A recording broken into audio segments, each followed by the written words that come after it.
നമസ്കാരം. പ്രൈം ഡിബേറ്റിലേക്ക് സ്വാഗതം. കൊടും കുറ്റവാളി ഗോവിന്ദച്ചാമിയെ കണ്ണൂർ സെൻട്രൽ ജയിലിന് പുറത്തെത്തിച്ച് മുഖ്യമന്ത്രി കൈകാര്യം ചെയ്യുന്ന ജയിൽ വകുപ്പിന്റെ സിസ്റ്റവും തകരാറിലായി. രാത്രി 1 മണിക്ക് ശേഷം സെല്ലിന് പുറത്തിറങ്ങിയ ഗോവിന്ദച്ചാമി 4 മണിയോടെ ജയിലിന് പുറത്തെത്തിയിട്ടും ലോക്കൽ പോലീസിന് വിവരം കിട്ടുന്നത് രാവിലെ 7 മണിക്ക്. നാട്ടുകാരും മാധ്യമങ്ങളും ഉണർന്ന് പ്രവർത്തിച്ചതിനാൽ ഗോവിന്ദച്ചാമിക്ക് കണ്ണൂർ കടക്കാനായില്ല. വിജിൽ എന്ന ചെറുപ്പക്കാരന് തോന്നിയ സംശയം ഗോവിന്ദച്ചാമിയെ കണ്ടെത്താൻ സഹായിച്ചു. കിണറ്റിൽ ചാടി ഒളിച്ച എന്തും ചെയ്യാൻ മടിക്കാത്ത ക്രിമിനലിനെ കരയ്ക്കെത്തിക്കാൻ കഴിഞ്ഞു. ഉത്തരം കിട്ടാത്ത ചോദ്യങ്ങൾ നിരവധി.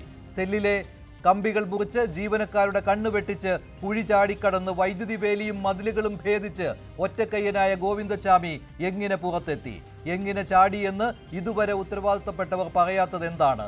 ജീവനക്കാരുടെ കുറവ്, വീഴ്ച പറ്റിയതിനാലല്ലേ ചാടിയത് തുടങ്ങിയ വികലവാദങ്ങളുമായി ജയിൽ വകുപ്പിനെ ന്യായീകരിക്കുന്ന CPM നേതാക്കൾ മണ്ടൻ കളിക്കുമ്പോൾ പ്രൈം ഡിബേറ്റ് ചർച്ച ചെയ്യുന്നു. കൊടും കുറ്റവാളികൾക്ക് മുന്നിൽ സെൻട്രൽ ജയിലുകൾ പോലും തുറന്ന വീടുകളോ?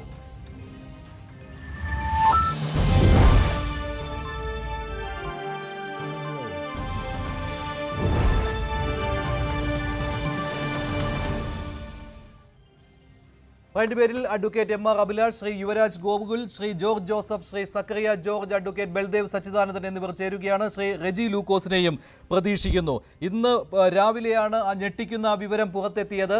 കണ്ണൂർ സെൻട്രൽ ജയിലിൽ നിന്ന് കൊടും കുറ്റവാളിയായ സൗമ്യ വധക്കേസിലെ പ്രതിയായ ഗോവിന്ദച്ചാമി ചാടി രക്ഷപ്പെട്ടു എന്നുള്ള വിവരം. നേരത്തെ വധശിക്ഷയ്ക്ക് വിധിക്കപ്പെട്ടവനായിരുന്നു ഗോവിന്ദച്ചാമി. പക്ഷെ പിന്നീട് സുപ്രീം കോടതി ജീവപര്യന്തം തടവ് ശിക്ഷയായിട്ട് അത് കുറച്ചിരുന്നു. ഗോവിന്ദച്ചാമിയെ ഞെട്ടലോടെയാണ് കേരളം കണ്ടിരുന്നത്.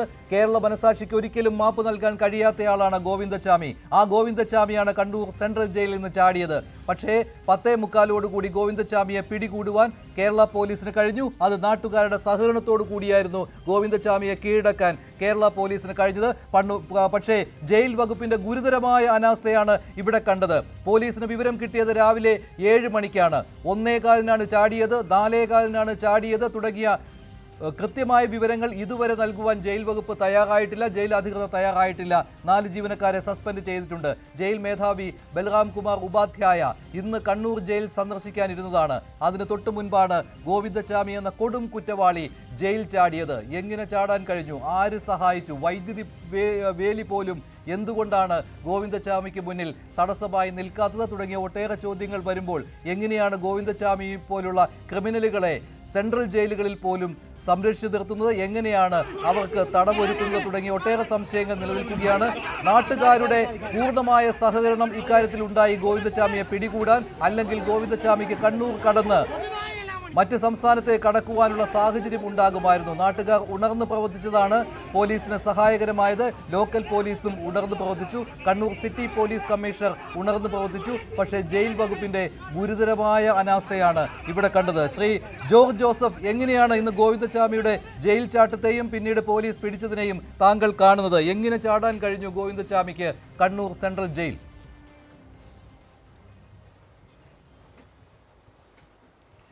ഗോവിന്ദച്ചാമിയുടെ ചാട്ടം അയാൾ ഒരു 3-4 മാസം കൊണ്ട് തീരുമാനിച്ചുറച്ച കാര്യമാണ്.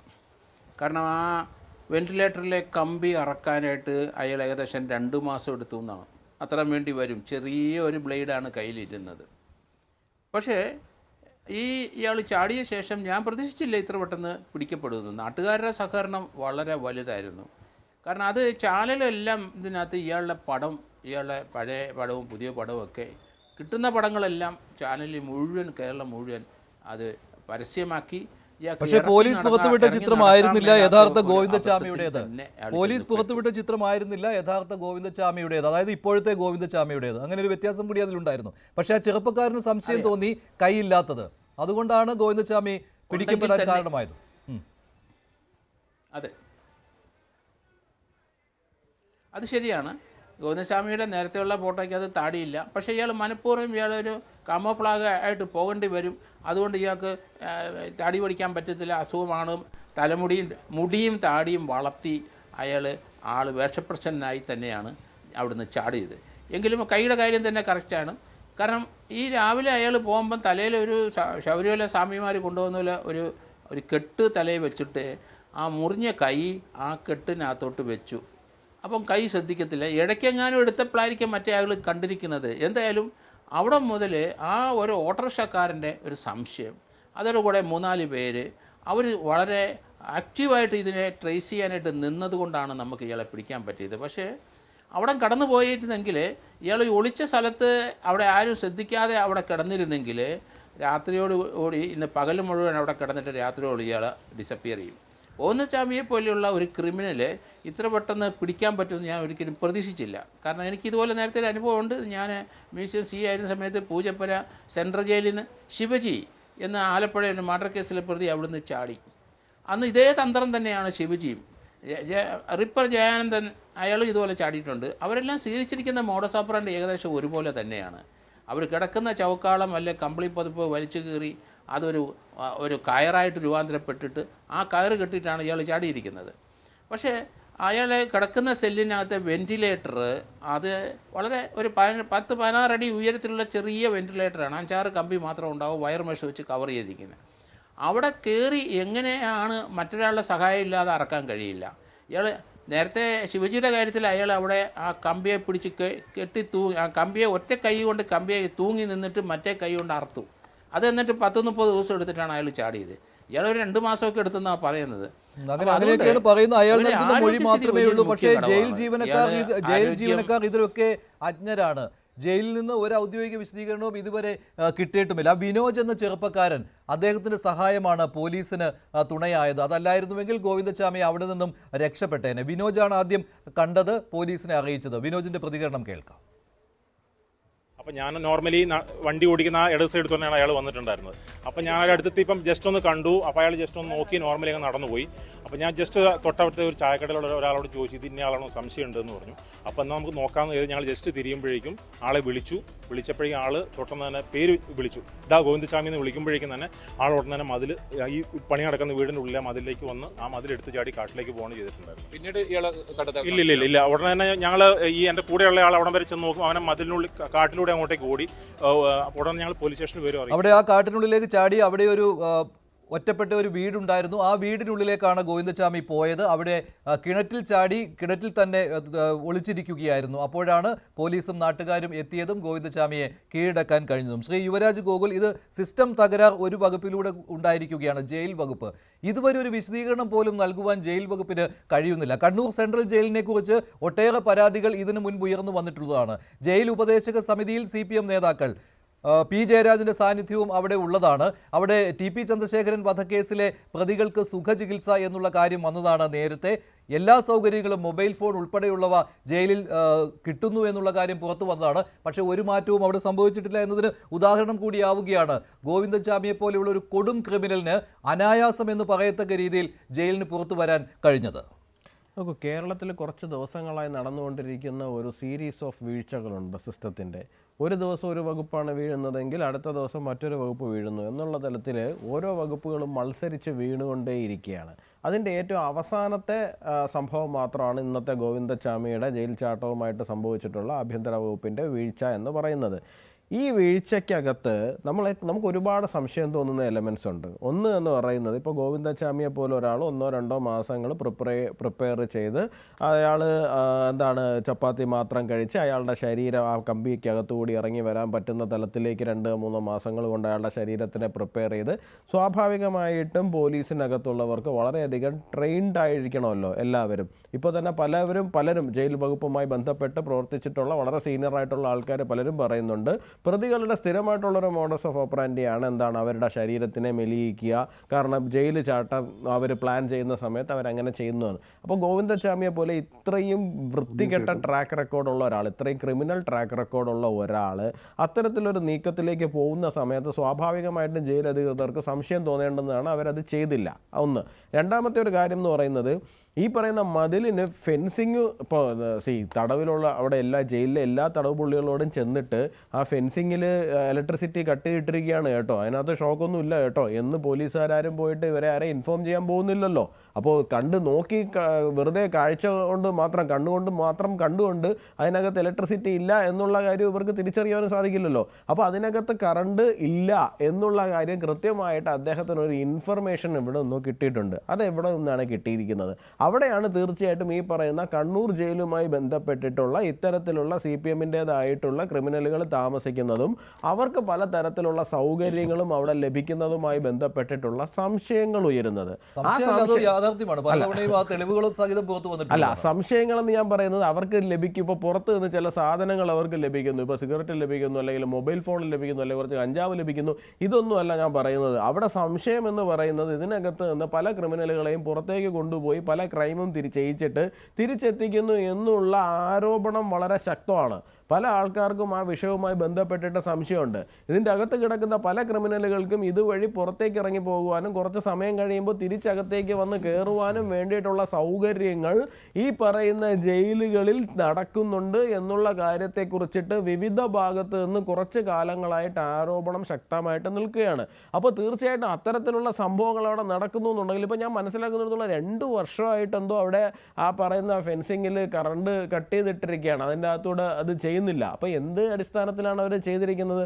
അത് മാത്രമല്ല, ഈ 20 അടി പൊക്കമുള്ള ഒരു മതിൽ നോക്കൂ. കഴിഞ്ഞ കുറേ നാളുകളായിട്ട് കേരളത്തിൽ മഴയാണ്. ഈ മഴ പെയ്യുമ്പോൾ എന്ന് പറഞ്ഞാൽ സ്വാഭാവികമായിട്ട് ഈ മതിലുകളിൽ ഈ പായൽ ഉൾപ്പെടെയുള്ള കാര്യങ്ങൾ വരാനുള്ള സാധ്യത വളരെ കൂടുതലാണ്. 2 കൈ ഉള്ളവർക്ക് പോലും അത് വലിഞ്ഞു കയറുക എന്ന് പറയുന്നത് വലിയ ബുദ്ധിമുട്ടാണ്. അപ്പോൾ 1 കൈ മാത്രമുള്ള ഒരാൾ അതുവഴി വലിഞ്ഞു കയറി പോകുന്നത്. അപ്പോൾ തീർച്ചയായിട്ടും അയാൾക്ക് അത്രയധികം പരിചിതമായിരിക്കണം അത്. ഇനി അയാൾ മറ്റൊരാളുടെയും സഹായമില്ലാതെ ഒറ്റയ്ക്കാണത് ചെയ്തിരിക്കുന്നതെങ്കിൽ പോലും അയാൾക്ക് അത്രയേറെ പരിചിതമായിരിക്കണം അത്. പിന്നെ മറ്റൊരു കാര്യം മഞ്ജുഷ, അതിനകത്ത് ഈ വെള്ളം നിറയ്ക്കുന്ന വീപ്പകളുണ്ടല്ലോ, അതിനെ എടുത്ത് ഈ മതിലിന്റെ അടുത്ത് ഇയാൾ കൊണ്ട് വെച്ചിരുന്നു എന്നൊക്കെ ഉള്ള തലത്തിലാണ് പറയുന്നത്. അതുപോലെ ജയിൽ ജീവനക്കാർ ആരും അറിഞ്ഞില്ല എന്നൊക്കെയാണ് പറയുന്നത്. 7 മണിക്കാണ് ഇന്ന് രാവിലെ ബൽറാം കുമാർ ഉപാധ്യായ ജയിൽ മേധാവി തന്നെ പറയുന്നത് 7 മണി എന്നുള്ള കാര്യം അദ്ദേഹം സ്ഥിരീകരിച്ചിരിക്കുകയാണ്. മഞ്ജുഷ പറയുന്നത് അപ്പോൾ സ്വാഭാവികമായിട്ടും ഇത് അദ്ദേഹം തന്നെയാണോ അവിടെ കൊണ്ട് വെച്ചതെന്നുള്ള കാര്യത്തിൽ സംശയമുണ്ട്. ഗ്രാമങ്ങളിൽ പറയുമല്ലോ ചില പോക്ക് വരവുകളുണ്ടെന്ന്. എന്താ മറ്റേ മാടന്റെ മറുതയുടെ ഒക്കെ പോക്ക് വരവെന്നാണ്. അതുപോലെ ഈ കണ്ണൂർ ജയിലിൽ നിന്ന് ചില മാടനും മറുതയൊക്കെ പുറത്തു പോയിട്ട് തിരിച്ചകത്ത് കയറാൻ വേണ്ടിയിട്ടുള്ള ഒരു സൗകര്യം ഇതുവഴി ചെയ്തു കൊടുത്തിരിക്കുന്നതാണോ എന്നുള്ള കാര്യത്തിനകത്ത് നമുക്ക് വലുതായിട്ട് സംശയിക്കേണ്ടിയിരിക്കുന്നുണ്ട്. ഇവിടെ ഇപ്പോൾ കേരള പോലീസ് തന്നെയാണ് ഗോവിന്ദചാമിയെ ചോദ്യം ചെയ്യാൻ പോകുന്നത്. അവർ തന്നെയാണ് അയാൾ പറയാൻ പോകുന്നത് എന്താണെന്നുള്ള കാര്യം. ജയിൽ വകുപ്പിനെയും പോലീസിനെയും ഒക്കെ സംരക്ഷിച്ച് നിർത്തിക്കൊണ്ടുള്ള മൊഴിയും ഒക്കെ പുറത്തു വരികയുള്ളൂ. പിന്നെ മറ്റൊരു കാര്യമുണ്ട്, ഈ വീഴ്ചകൾ തുടർച്ചയായി സംഭവിച്ചുകൊണ്ടിരിക്കുകയാണല്ലോ. ഇന്ന് CPM സംസ്ഥാന സെക്രട്ടറി MV ഗോവിന്ദന്റെ ഒരു പ്രസ്താവനയുണ്ട്, വളരെ രസകരമാണത്. അതൊന്ന് കേട്ടു നോക്കാം. നല്ല വീഴ്ചയായി, പിന്നെ പിടിക്കുകയും ചെയ്തു. അപ്പോൾ വീഴ്ച പോയല്ലോ. വീഴ്ച പറ്റിയില്ലെങ്കിലും ചാടൂല്ലോ. ചാടിയുണ്ടെങ്കിൽ വീഴ്ച പറ്റുന്നില്ല എൻ്റെ അർത്ഥം. പിടിച്ചു എന്നുള്ളത് കൊണ്ട് അത്രയേ ഉള്ളൂ എന്നുകൊണ്ട് അത്രയേ ഉള്ളൂ. ഞാൻ പറഞ്ഞത് ഇത്രയും കൃത്യമാണ്. വീഴ്ചയില്ലാതെ ചാടാൻ പറ്റുമോ? ഗോവിന്ദചാമി ചാടി എന്നുള്ളത് സത്യം. ഗോവിന്ദചാമിയെ കുറച്ച് സമയം കഴിയുമ്പോഴേക്ക് പിടിച്ചു എന്നുള്ളതും സത്യം. വീഴ്ചയെല്ലാം പറ്റും, പലപ്പോഴും പറ്റും, പല സംഭവങ്ങളിലും ഉണ്ടായിട്ടുണ്ട്, ഇനിയും പറ്റും. അതൊക്കെ അത്തരത്തിലുണ്ടാകുന്ന സംഭവങ്ങളൊക്കെ വരുമ്പോൾ അതിജാഗ്രതയോടെ അതിനെ കൈകാര്യം ചെയ്തു പോവുക. അതാണ് ഗവൺമെൻറ് ഇപ്പോൾ ചെയ്തത്. അപ്പോൾ തന്നെ പിടിച്ചതുകൊണ്ട് നിങ്ങൾക്ക് വാർത്ത പോയി. ഇല്ലെങ്കിൽ ഒരു 24 മണിക്കൂർ സമയത്തേക്കുള്ള ഒരു വാർത്ത നിങ്ങൾ സെറ്റ് ചെയ്ത് വന്നതായിരുന്നു. അദ്ദേഹം അതിന്റെ സൂക്ഷ്മാംശത്തിലേക്ക് കടന്നതാണ്. അതാണ് അദ്ദേഹത്തിന്റെ ഒരു ഗോവിന്ദൻ മാഷിനെ സംബന്ധിച്ചിടത്തോളം ഒരു സംഭവം ഉണ്ടായിക്കഴിഞ്ഞാൽ അദ്ദേഹം എന്തെങ്കിലുമൊക്കെ ഒരു മണ്ടത്തരം പറഞ്ഞിട്ട് ആ സംഭവത്തിൽ നിന്ന് ചർച്ച മുഴുവൻ അദ്ദേഹത്തിന്റെ ആ ട്രോളിലേക്ക് തിരിച്ചുവിടുക എന്ന് പറഞ്ഞാൽ അദ്ദേഹത്തിന്റെ കുറെ നാളായിട്ടുള്ള ശൈലിയാണ്. ആ ശൈലി അദ്ദേഹം പിന്തുടരുന്നു എന്ന് മാത്രം. ഞാനിവിടെ പറഞ്ഞു വന്നത് വളരെ പ്രധാനപ്പെട്ട ഒരു കാര്യമാണ്. അതായത് എല്ലാവരും ചോദിക്കുന്ന ഒരു ചോദ്യം, ഈ 1 കൈ മാത്രമുള്ള ഒരാൾ ഈ 20 അടി ഉയരമുള്ള മതിൽ എങ്ങനെ ചാടിക്കടന്നു എന്നുള്ളതാണ് ചോദിക്കുന്നത്, പരസഹായം അല്ലാണ്ട്. ഇവിടെ പരസഹായം എന്നുള്ളതല്ലാന്നേ, കണ്ണൂർ ജയിലിൽ കുറേ കാലങ്ങളായിട്ട് ഇത്തരത്തിലുള്ള ഒരു റൂട്ട് വെട്ടിയിട്ട് പല ആൾക്കാരും ഇത് ചെയ്യുന്നുണ്ടാകും. തീർച്ചയായിട്ടും ഗോവിന്ദചാമി അത് വളരെ കാലമായിട്ട് അത് സസൂക്ഷ്മം നിരീക്ഷിച്ചിട്ട് ആ ലൂപ്പ് ഹോളിനെ അയാൾ മുതലെടുത്തിരിക്കുന്നതാകും. ഇങ്ങനെ തന്നെ വിശ്വസിക്കേണ്ടി വരും കേട്ടോ. കാരണം ഒരുപാട് തെളിവുകൾ ഇതിനു മുമ്പ് പുറത്തു വന്നിട്ടും ഒന്നും സംഭവിച്ചില്ല. ഇന്ന് ജയിൽ ഉപദേശക സമിതിയുടെ അംഗം കൂടിയായ P ജയരാജൻ പറഞ്ഞത് ഇത്തരത്തിലുള്ള ആരോപണങ്ങളൊക്കെ കൊണ്ടുവരുന്നത് അവർക്ക് ഈ കുതിരവട്ടത്തേക്കുള്ള ദൂരം എത്രയാണെന്ന് അറിയാൻ പാടില്ലാത്തത് കൊണ്ടാണ്. അതായത് അവരെയൊക്കെ ഭ്രാന്തന്മാരായി ചിത്രീകരിക്കുകയാണ്. എന്തെങ്കിലും വിമർശനം ഉന്നയിച്ചാൽ അവർക്ക് തലയ്ക്ക് വെളിവില്ല എന്നുള്ള കാര്യമാണ് പി ജയരാജൻ പറയുന്നത്. ഇതൊന്നും ശരിയായ കാര്യമല്ല കേട്ടോ.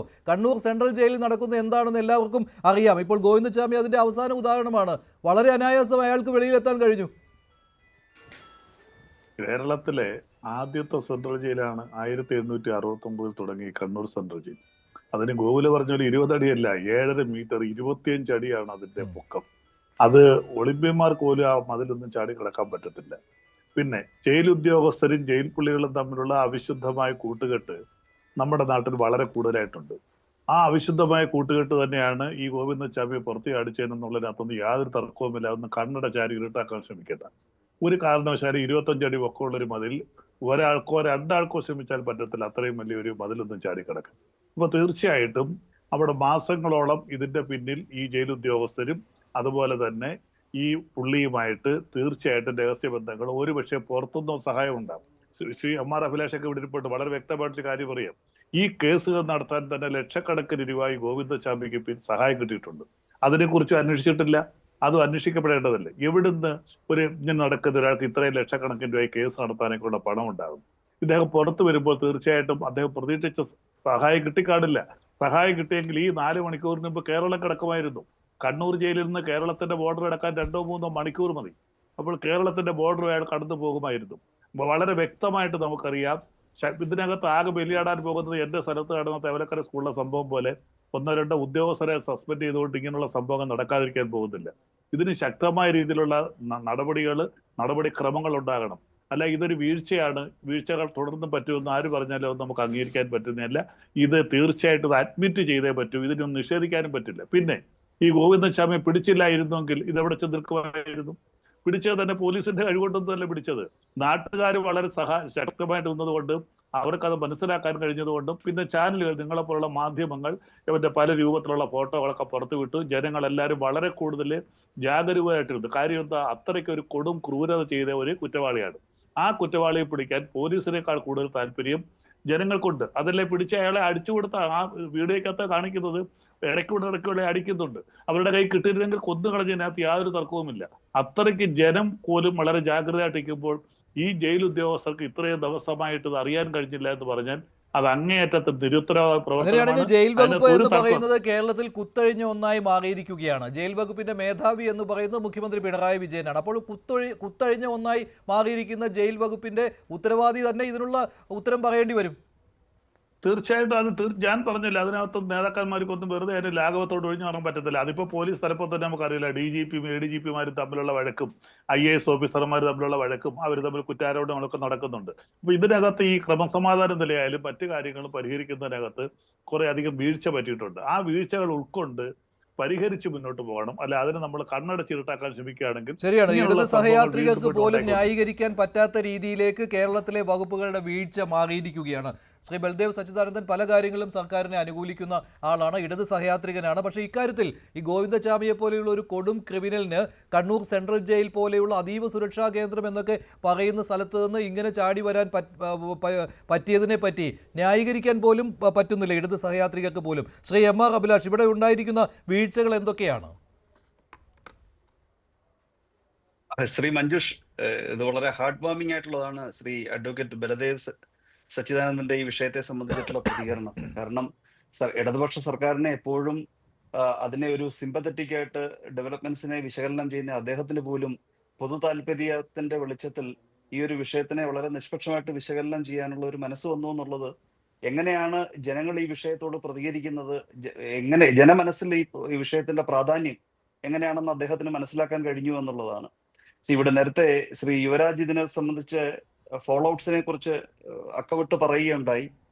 ഇത് വളരെ വ്യക്തമല്ലേ, അകത്തു നിന്നും പുറത്തു നിന്നുമുള്ള സപ്പോർട്ട് സിസ്റ്റംസ് ഇല്ലാതെ ഒരിക്കലും ഇത്തരത്തിലൊരു കൊടും കുറ്റവാളിക്ക് പുറത്തിറങ്ങുവാൻ കഴിയുകയില്ല. ഇത്രയും നാള് കണ്ണടച്ച് ജയിലധികൃതർ നിന്നു, അല്ലെങ്കിൽ അതിനെ എയ്ഡ് ചെയ്തു എന്നുള്ളത് ഒരു വലിയ ക്രിമിനൽ ഒഫൻസ് തന്നെയാണ്. എങ്ങനെ ഈ ആക്സോ ബ്ലേഡ് എങ്ങനെ സംഘടിപ്പിച്ചു, ഇതിനെന്താ മറുപടി ഉള്ളത്? പിന്നെ അത് മാത്രമല്ല, അദ്ദേഹത്തിന്റെ ഭക്ഷണ ശൈലിയിൽ വന്ന മാറ്റവും, ആരോഗ്യ ദൃഢഗാത്രനായിരുന്ന ഒരു വ്യക്തി ജയിൽ ചാടുവാനുള്ള, മതിൽ ചാടി കിടക്കുവാനുള്ള പ്രിപ്പറേഷന്റെ ഭാഗമായിട്ട് അദ്ദേഹം ഒരു സ്ഥൂല ശരീരനായി മാറി. അപ്പം ആഴ്ചകളോളം നീണ്ടു നിന്ന ഈ പ്രിപ്പറേഷൻ വളരെ വിജിലന്റ് ആയിട്ടിരിക്കുന്ന ജയിൽ ഉദ്യോഗസ്ഥർ ഇതൊന്നും ശ്രദ്ധിച്ചില്ല എന്ന് പറയുന്നത്, അവർക്കത് മനസ്സിലാക്കാൻ കഴിഞ്ഞില്ല എന്ന് പറയുന്നത് ഒരു തരത്തിലും സ്വീകാര്യമല്ല. പ്രത്യേകിച്ചും ഇത്ര ഒരു ഹൈ സെക്യൂരിറ്റി ജയിലായിട്ടുള്ള കണ്ണൂർ സെൻട്രൽ ജയിലിൽ നിന്ന് കാലാകാലങ്ങളായി സ്വാധീനം ഉപയോഗിച്ച്, രാഷ്ട്രീയപരമായിട്ടുള്ള കണക്ട് ഉപയോഗിച്ച്, ഹൈ സെക്യൂരിറ്റി ജയിലാണെങ്കിൽ പോലും അവിടെ കൺവിക്റ്റ് ആയിട്ടുള്ള ആൾക്കാർ വിഹരിക്കുന്നത് നമുക്കെല്ലാം അറിയാവുന്ന കാര്യമാണ്. ശരിക്ക് വൈകിയ വേളയിലെങ്കിലും രാഷ്ട്രീയ നേതൃത്വം ഒരു പബ്ലിക് ഇൻട്രസ്റ്റ് ഇതിനകത്തുണ്ട് എന്നുള്ളത് റെക്കഗ്നൈസ് ചെയ്തുകൊണ്ട് ഒരു ശുദ്ധീകരണത്തിന് വേണ്ടി തയ്യാറാകണം. ഗോവിന്ദചാമിയെ പിടിച്ച് ജയിലിലാക്കി എന്നുള്ളതിനകത്തോ അല്ല ക്രെഡിറ്റ് ഇവിടെ. ഗോവിന്ദചാമി പുറത്തായിരുന്നുവെങ്കിൽ ഇന്നത്തെ കേരളത്തിന്റെ അവസ്ഥ എന്താകുമായിരുന്നു? അത് നാട്ടുകാർ ഉണർന്നിരുന്നത് കൊണ്ട് തന്നെ ഗോവിന്ദചാമിയെ ഉടൻ തന്നെ അകത്താക്കാൻ കഴിഞ്ഞു. അതിൽ പോലീസിന് കണ്ടെത്താൻ കഴിഞ്ഞില്ല, പക്ഷെ നാട്ടുകാർക്ക് കഴിഞ്ഞു. ആ ഒരു ഒറ്റ യുവാവിന്റെ ആ ചെറുപ്പക്കാരന്റെ ആ സംശയമാണ് ഇപ്പോൾ ഗോവിന്ദചാമി അകത്താകാൻ കാരണമായത്. അല്ലെങ്കിൽ മറ്റെവിടെയെങ്കിലും ആയിരുന്നേനെ ഗോവിന്ദചാമി ഇപ്പോൾ. തീർച്ചയായിട്ടും അത് മാത്രമല്ല, അയാൾക്ക് ആ കിണറിൽ ഇറങ്ങി ഒളിച്ചിരിക്കുവാനുള്ള ചിന്ത വന്നതും. അപ്പൊ ജനങ്ങളും കിണറുമാണ് പിടിക്കാനിടയാക്കിയ വഴി ഒരുക്കിയത്. അവർക്കാണ് ആദ്യം ക്രെഡിറ്റ് കൊടുക്കേണ്ടത്. പൊതുവെ ലിഞ്ചിങ് എന്ന് പറയുന്നത് നിയമവിരുദ്ധമാണെങ്കിലും ആ കിണറ്റിൽ നിന്ന് പിടിച്ച് പുറത്തേക്ക് ഇറങ്ങിയപ്പോൾ ആ മുഖത്ത് കൊടുത്തൊരു അടിയുണ്ടല്ലോ, ആ അടി കേരള ജനതയുടെ ഏറ്റവും മൈൽഡായിട്ടുള്ള പ്രതികരണമാണ്. അത് സാധാരണ ജനങ്ങൾ എങ്ങനെയാണ് ഈ വിഷയത്തെ കാണുന്നതെന്നുള്ളതിന്റെ ഏറ്റവും വലിയ പ്രതിഫലനമാണ്. ജയിൽ ഉദ്യോഗസ്ഥരെ സംബന്ധിച്ചിടത്തോളം അവർക്ക് പലതരത്തിലുള്ള രാഷ്ട്രീയ സമ്മർദ്ദം കൊണ്ടും കൊടും ക്രിമിനലുകൾക്ക് വേണ്ടി ചട്ടങ്ങൾ അയക്കുവാൻ അവർ നിർബന്ധിതരാകുമ്പോൾ സ്വാഭാവികമായിട്ടും ഇങ്ങനെയുള്ള ഫേവേഴ്സിനെ കുറിച്ച് അവർ ചിന്തിക്കും. കാരണം ഇവരെല്ലാം മനുഷ്യർ തന്നെയല്ലേ. ഇതിനകത്ത് എന്തൊക്കെയാണ് വീഴ്ചകൾ ഉണ്ടായിട്ടുള്ളത് എന്നുള്ളത് ഒരു ഇൻവെസ്റ്റിഗേഷനിലൂടെ മാത്രമാണ് വരിക. അദ്ദേഹം ഉപയോഗിച്ച വസ്ത്രങ്ങൾ ഉൾപ്പെടെ ഏത് തരത്തിൽ അദ്ദേഹത്തിന് ആ വലിയ മതിൽ അയാൾക്ക് ചാടി കടക്കാൻ കഴിഞ്ഞു, ഈ തുണി അതിന്റെ സ്ട്രെങ്ത് അതെങ്ങനെ എൻഷുർ ചെയ്തു. ഒരു കൈ മാത്രം വെച്ചുകൊണ്ട്, അദ്ദേഹത്തിന് ഒരു കൈ അല്ല ശ്രീ മഞ്ജുഷ്, അദ്ദേഹത്തിന് പല കരങ്ങളുണ്ട്. പക്ഷേ അതിൽ നമ്മൾ ഒരു കരം മാത്രമേ നമുക്ക് കാണാൻ കഴിയുന്നുള്ളൂ. ഉള്ളിലും പുറത്തുമായിട്ട് പല കരങ്ങൾ അദ്ദേഹത്തിന് വേണ്ടി പ്രവർത്തിച്ചിട്ടുണ്ട്. അത് പുറത്തു കൊണ്ടുവരിക എന്നുള്ളതാണ് ഏറ്റവും വലിയ ചലഞ്ച്. ഒരു ജുഡീഷ്യൽ അന്വേഷണം തന്നെ ഇത് സംബന്ധിച്ചുണ്ടായില്ല എന്നുണ്ടെങ്കിൽ, ഇപ്പം ഡിപ്പാർട്ട്മെന്റൽ അന്വേഷണം ഇതിനകത്ത് എന്തെങ്കിലും പുറത്തു കൊണ്ടുവരുമോ?